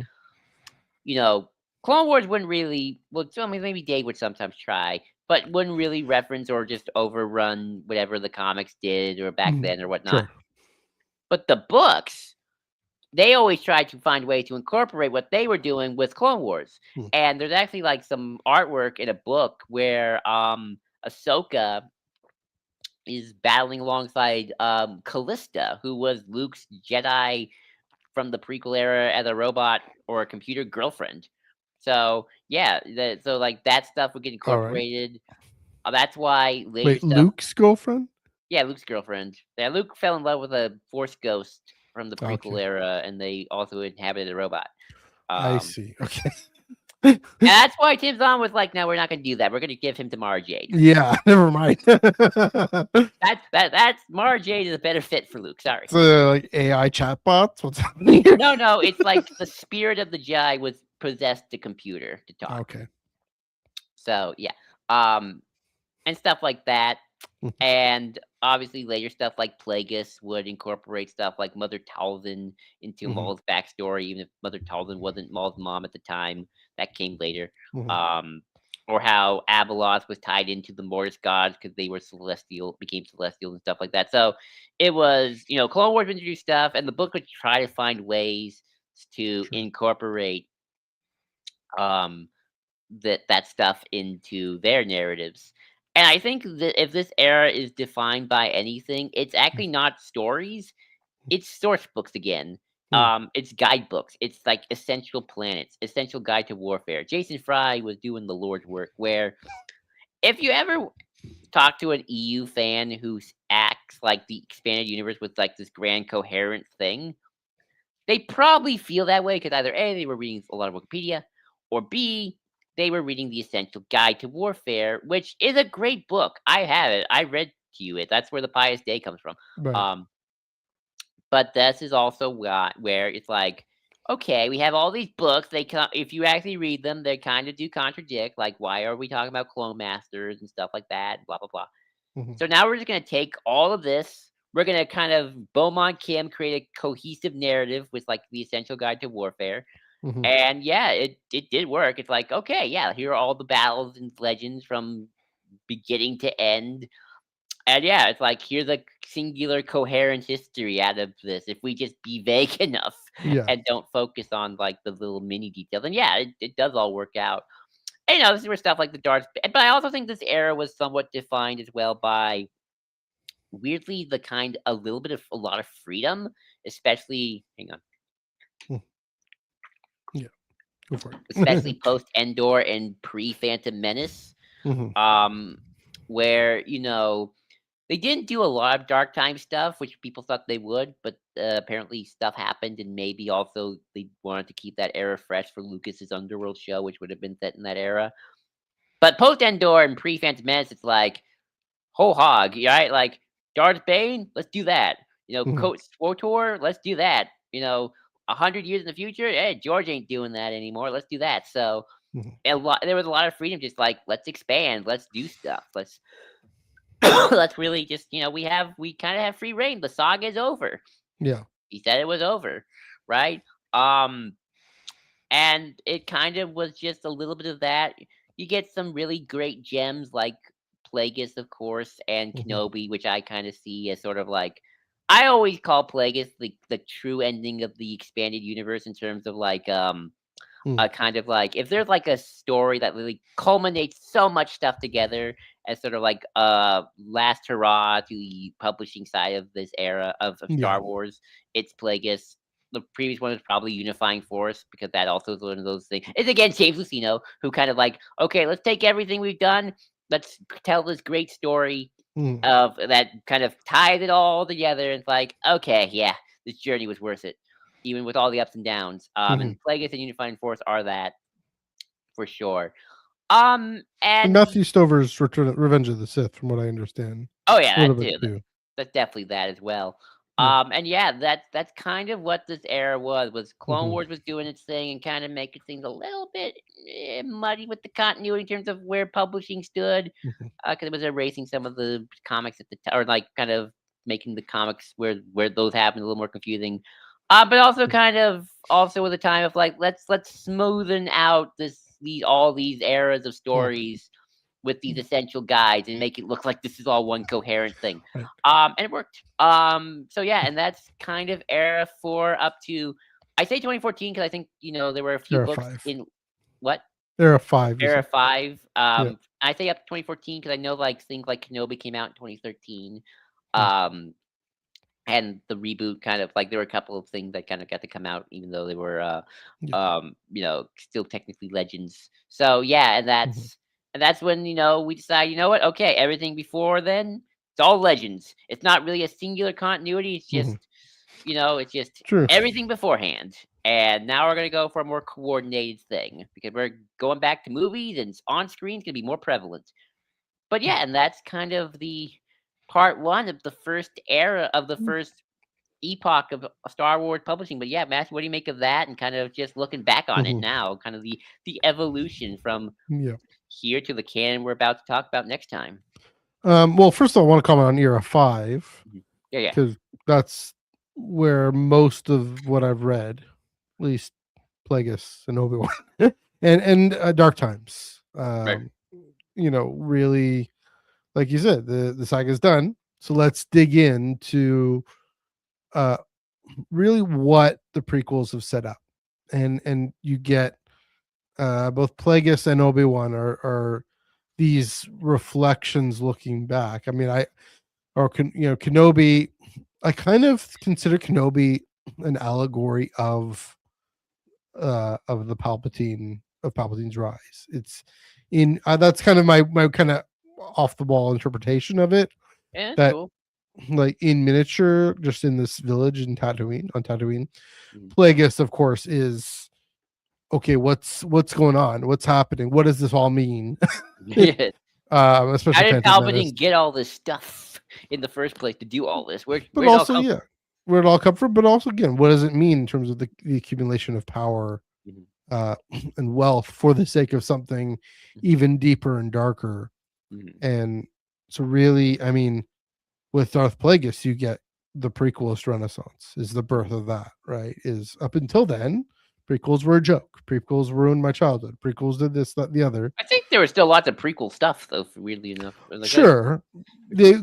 because that's the thing is that Lucasfilm needed to convince people, Right. and the people who were already convinced, already there, Mhm. they bought it, they ate it up, I'm sure. But Plagueis really turned lots of heads, including mine, and said, "Oh, this is this is worth digging into, worth diving into." Um, it is interesting how I almost wonder if the writing was on the wall to some extent. I mean, certainly no, like the official deal with Disney was 2012, right? Mhm. And so and it was it announced? I think whenever it was announced. So kind of the writing was on the wall. I mean, there was this. I'm not kidding. In 2014, there was a Star Wars comic book run that set right after A New Hope, and then it gets axed, and then a year later, of course, is Jason Aaron Star Wars #1. But yeah, I remember reading that. So bringing a lot of folks who are into canon now, um, probably came in Era 5. I mean, this is when I became Yeah. really Star Wars fan. So So I want to answer more, that question because yeah, I do have an sure, answer. I yeah, think because funny enough, there was years ago there mhm, was a great thread on the Jedi Council forums of like what would have happened if the EU had kept going, right? mhm, It's kind of that second. Everyone has that question kind of deep yeah, down, whether or not you love it or hate it. And the thing is, now everyone who knows what the consensus was, but there was kind of a feeling of like we might be kind of hitting a bit of a wall here. I mhm, mean, like Luke and Leia are still alive in their 70s, doing mhm, their thing. Are we gonna let Jaina and Jason Solo kind of? Well, Jason Solo's dead. Are we gonna let Jaina Solo kind of take the reins here? mhm, Um, there was also some lots of just odd storytelling choices, but I'm not a fan of it. Like, and also there were kind of like well, obviously you have Clone Wars, which I love Clone Wars, but it's also kind of like well, George is kind of doing his own thing. So it's like the prequel yeah, era expanded universe is already kind of getting a little like David talked about cannon bombs, and George was throwing his cannon bombs in there for yeah, sure. Um, you know, it, I think there's a scenario of either George leaves, doesn't decide to not do any more movies, right? Because he was thinking about it, whether or not he was ever serious, who knows? But, there's this world where like, okay, he does that and we get more EU and Star Wars kind of remains niche in publishing. We mhm, get an era of Star Wars just becomes television now. And what does that mean for, continuity canon, depending on how much George wants to kind of do his own thing versus, mhm, maybe someone who's a little bit more like, okay, what were the books doing at the time? And then there's of course the question of if George had done a sequels, I don't think Jace and Jane Silver are going to get mentioned even once, let alone whatever the heck Luke was doing. And like maybe there could be ways of making it work where it's like if they're vague enough with the backstory, then of what was Luke's doing, then maybe you can try to fit it and fans can figure that out. But yeah, at this point we were kind of running into a situation with the expanded universe of either Star Wars never goes back on screen again, which I just don't think was ever going to happen, Mhm. or the writing's on the wall, and we're probably gonna have to reboot soon. And then when George sells, that's like, okay, yeah, we're rebooting. Good timing to do it. Yeah. Yeah, we can't really handle that. And also, the post Return of the Jedi era was kind of becoming a little bit impenetrable because as I mentioned earlier, as cool as it is that these authors are building off each other, they're also building off each other in ways where it's like there doesn't feel like a jumping on point anymore. It's like you True. can't read. It's really hard, if not impossible. I mean, you probably maybe could, but like reading Thrawn's trilogy and then reading, I don't know, Legacy of the Force book 1. It's like, what the heck happened? What's that Yuzong Long? What go on? What's going? Who are all half of these people? Why does Luke have all these friends? I don't know. Who Yeah. are you? So it's like, what are you people? And so yeah, the writing was kind of getting closer and closer on the wall. Some people might have been in denial about it. Others were like, if it ain't gonna reboot now, it's gotta reboot soon. And then I think the Disney era was just like, okay, let's just do this. Yeah. I mean, and a few things there. Just the fact that the continuity had gotten so complicated and convoluted, right? There was just these different Hard to penetrate. Well, that, but also just different people tried to codify different classes of canon, like the G canon and the whatever canon, whatever. And then like, okay, that's too much. It's too crazy. Just pick what you want, read what you want. Also, like this is like you said, 2006 to 2014. That's a lot longer than 1999 to 2005. That they basically didn't try and do anything big and coherent in this time period, even though they had just done New Jedi Order, and then before that they had just done the Thrawn trilogy and Tales of the Jedi. So it's like it kind of lost steam. It seems like lost steam there, and with some major exceptions like Plagueis and Obi-Wan, Plagueis and Kenobi, and Revan. I mean, here's another thing I should have mentioned this too. Revan and Bane, taking the backstory from Phantom Menace and saying, okay, this rule of two thing with Bane, right? Definitely. And I mean Revan's whole saga. So there were it seems like there were coordinated things, but it yeah, like you said, there was the films, the far future, and the distant past. Oh, I mean, And also weirdly, here's some other things I'll just mention too, where it's like something like Force Unleashed is another weird one where it's like yeah, they both Force Unleashed is a weird one for like from a continuity perspective because it yeah, weirdly retcons the origins of it both does and does not retcon the origins of the Rebel Alliance, where it still does the whole sure, Mon, Bale, and Garm are like this pillar, but now it's like, oh yeah, and also this guy called Starkiller who was Darth Vader's secret apprentice, like, oh yeah, that's actually like the secret thing of the Rebel Alliance, where, like yeah, it's actually the Emperor and Vader secretly formed the rebels, and that stuff was happening. And then there were like yeah, other weird things where it's like a Darth Maul video game sent in the future because now that we brought Darth Maul back, and it's sort of like it all fits together mentality, yeah, which was building, is now starting to kind of somewhat break apart, and it's sort of yeah. like, look, those essential guys were working overtime to try to make it Yeah, all I fit mean, I remember together. I had the essential chronology. I think I still have it somewhere. And that was Uh, before. I think that's even earlier than this yeah. era too. But So yeah, I it mean, was like you already. said, working overtime. So yeah, I get it. I mean, it is what is fascinating as someone who just knows canon way more than Legends. Um, to see the kinds of things though that are still around, like the idea again of saying, okay, where are we going to tell stories outside the films in books and comics? Still the thing, right?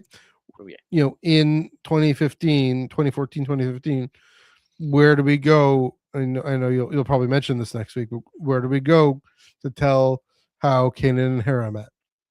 Let's write a novel for it. The idea of time materials definitely comes into play in that first part of canon. But yeah, so many of these things are still with us. You know, High Republic doesn't come in in a vacuum. It comes in standing on the shoulders of NJO, of Oh, Shadows of absolutely. the Empire. Mhm. And yeah, and of course Team Luminous would be the first people to say that. But Oh, absolutely. yeah, so that's another fascinating thought. But to say again, it ebbed and flowed, and at its height was the 90s. Interestingly, Actually, I would during the consider the films, '90s would be '99 to 2005 was its height. If I, you say that was its height. Maybe, I mean, I say that because of the Thrawn trilogy and because of Thrawn trilogy, Tales of the Jedi and Rogue Squadron. I would But definitely pick it up too. maybe for quality, but for maybe I don't know. It's again without having not necessarily read it, but I mean NJO might have been tight too. I don't know. I know. I mean, look, NGO is a polarizing one, but then again, what isn't, right? What isn't It's in this true. fandom? But like Yeah. I'll just say, I know people who like the Thrawn trilogy, and obviously, they're definitely it's fans, of course. But the New Jedi Order, man, like that had Mhm. like a fandom on its own. And here's the Sure. thing. Here's also something about this that if especially if you go to certain forums or you Mhm. just look it up, obviously, it probably depends on where on the internet you are.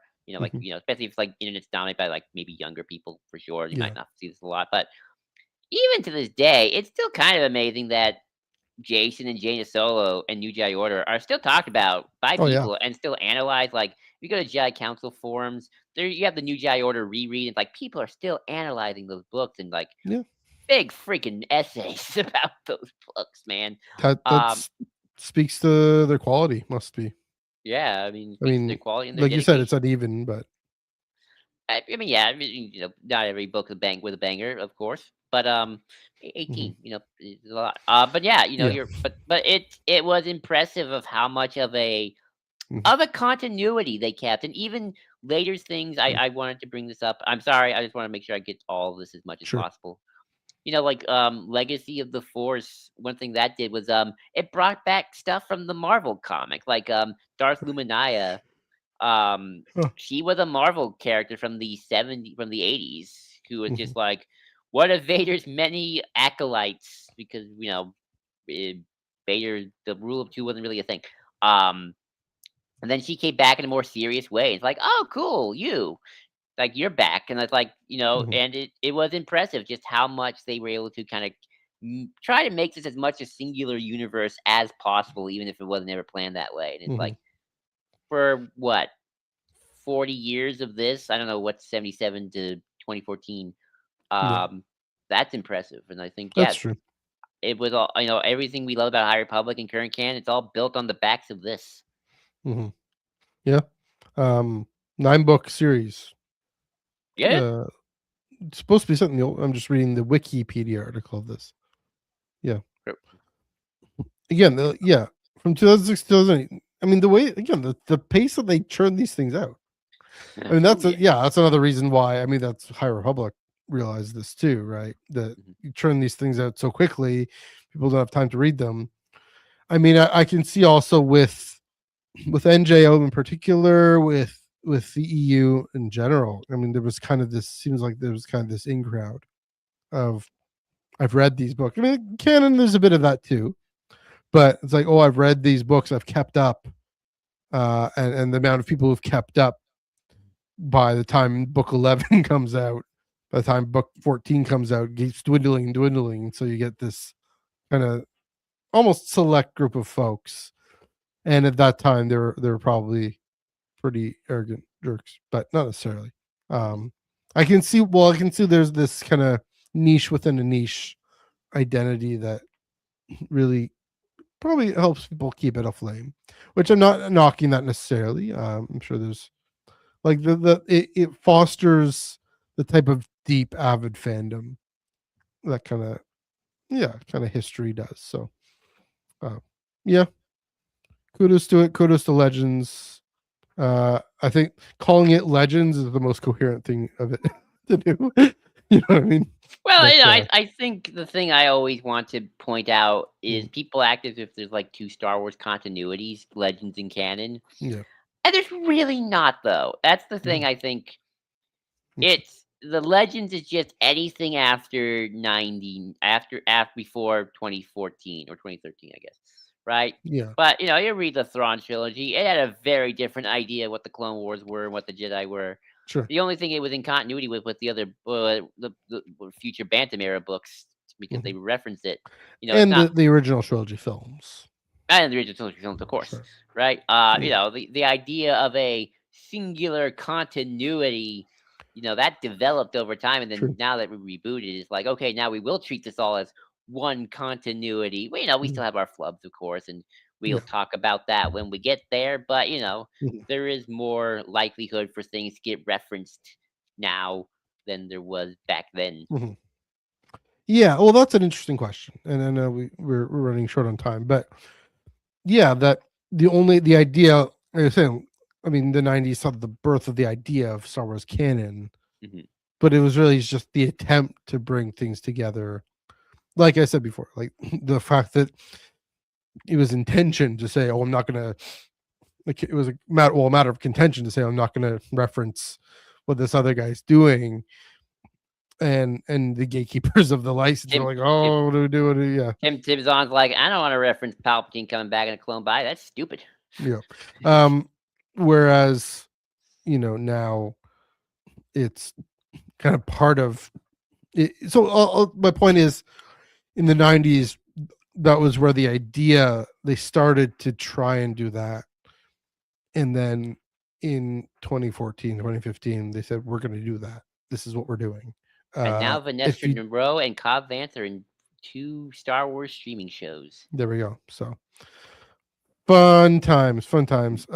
Joel, I'm impressed that you just brought all this together and that we didn't go another 2 or 3 hours. I'm impressed too.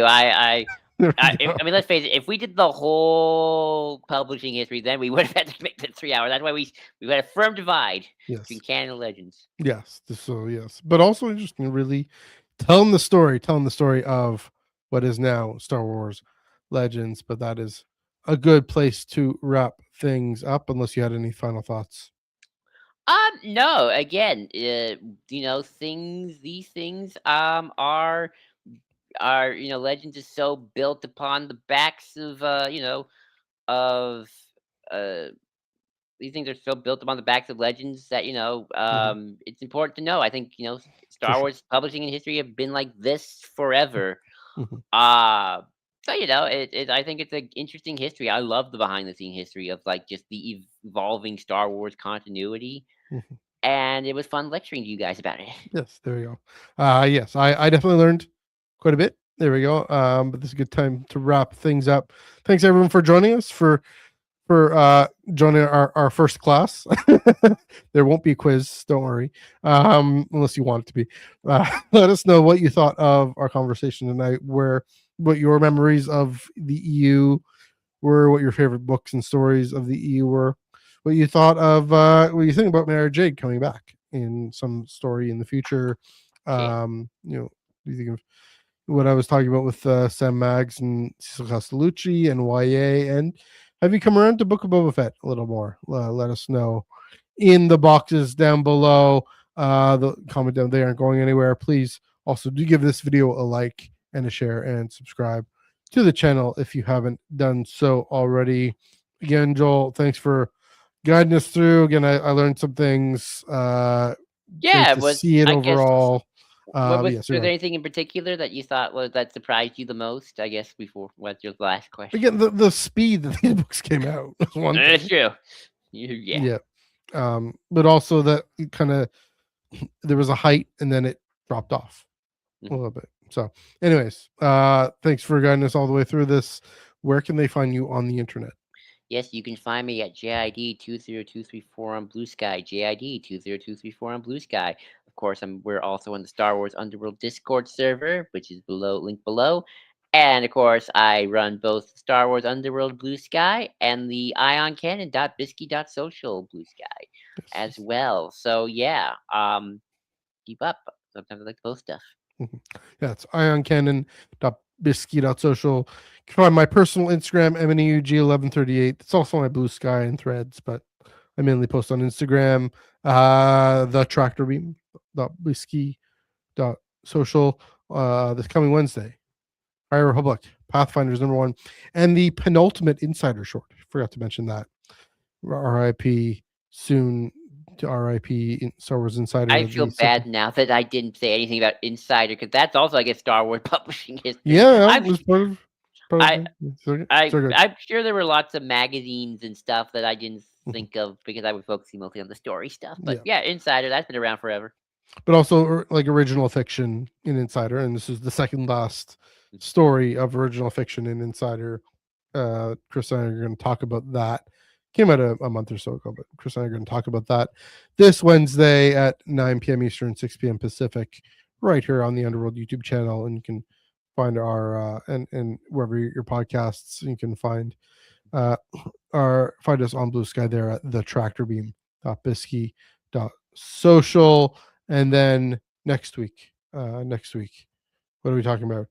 We're talking about it's gonna be our guys. It's our 200th episode. Believe it or not, we've gone 200 of this over 4 years. Would have thought. Our Eye on the Canon, the history of Star Wars publishing, Part 2, 2014 to the present. Gonna be a doozy. Something I know more about than I know about Legends. Let's put it that way. So we find kind of at the heart of what this podcast is all about. So got our eye on the Canon, and we're chatting all about it for our 200th episode special.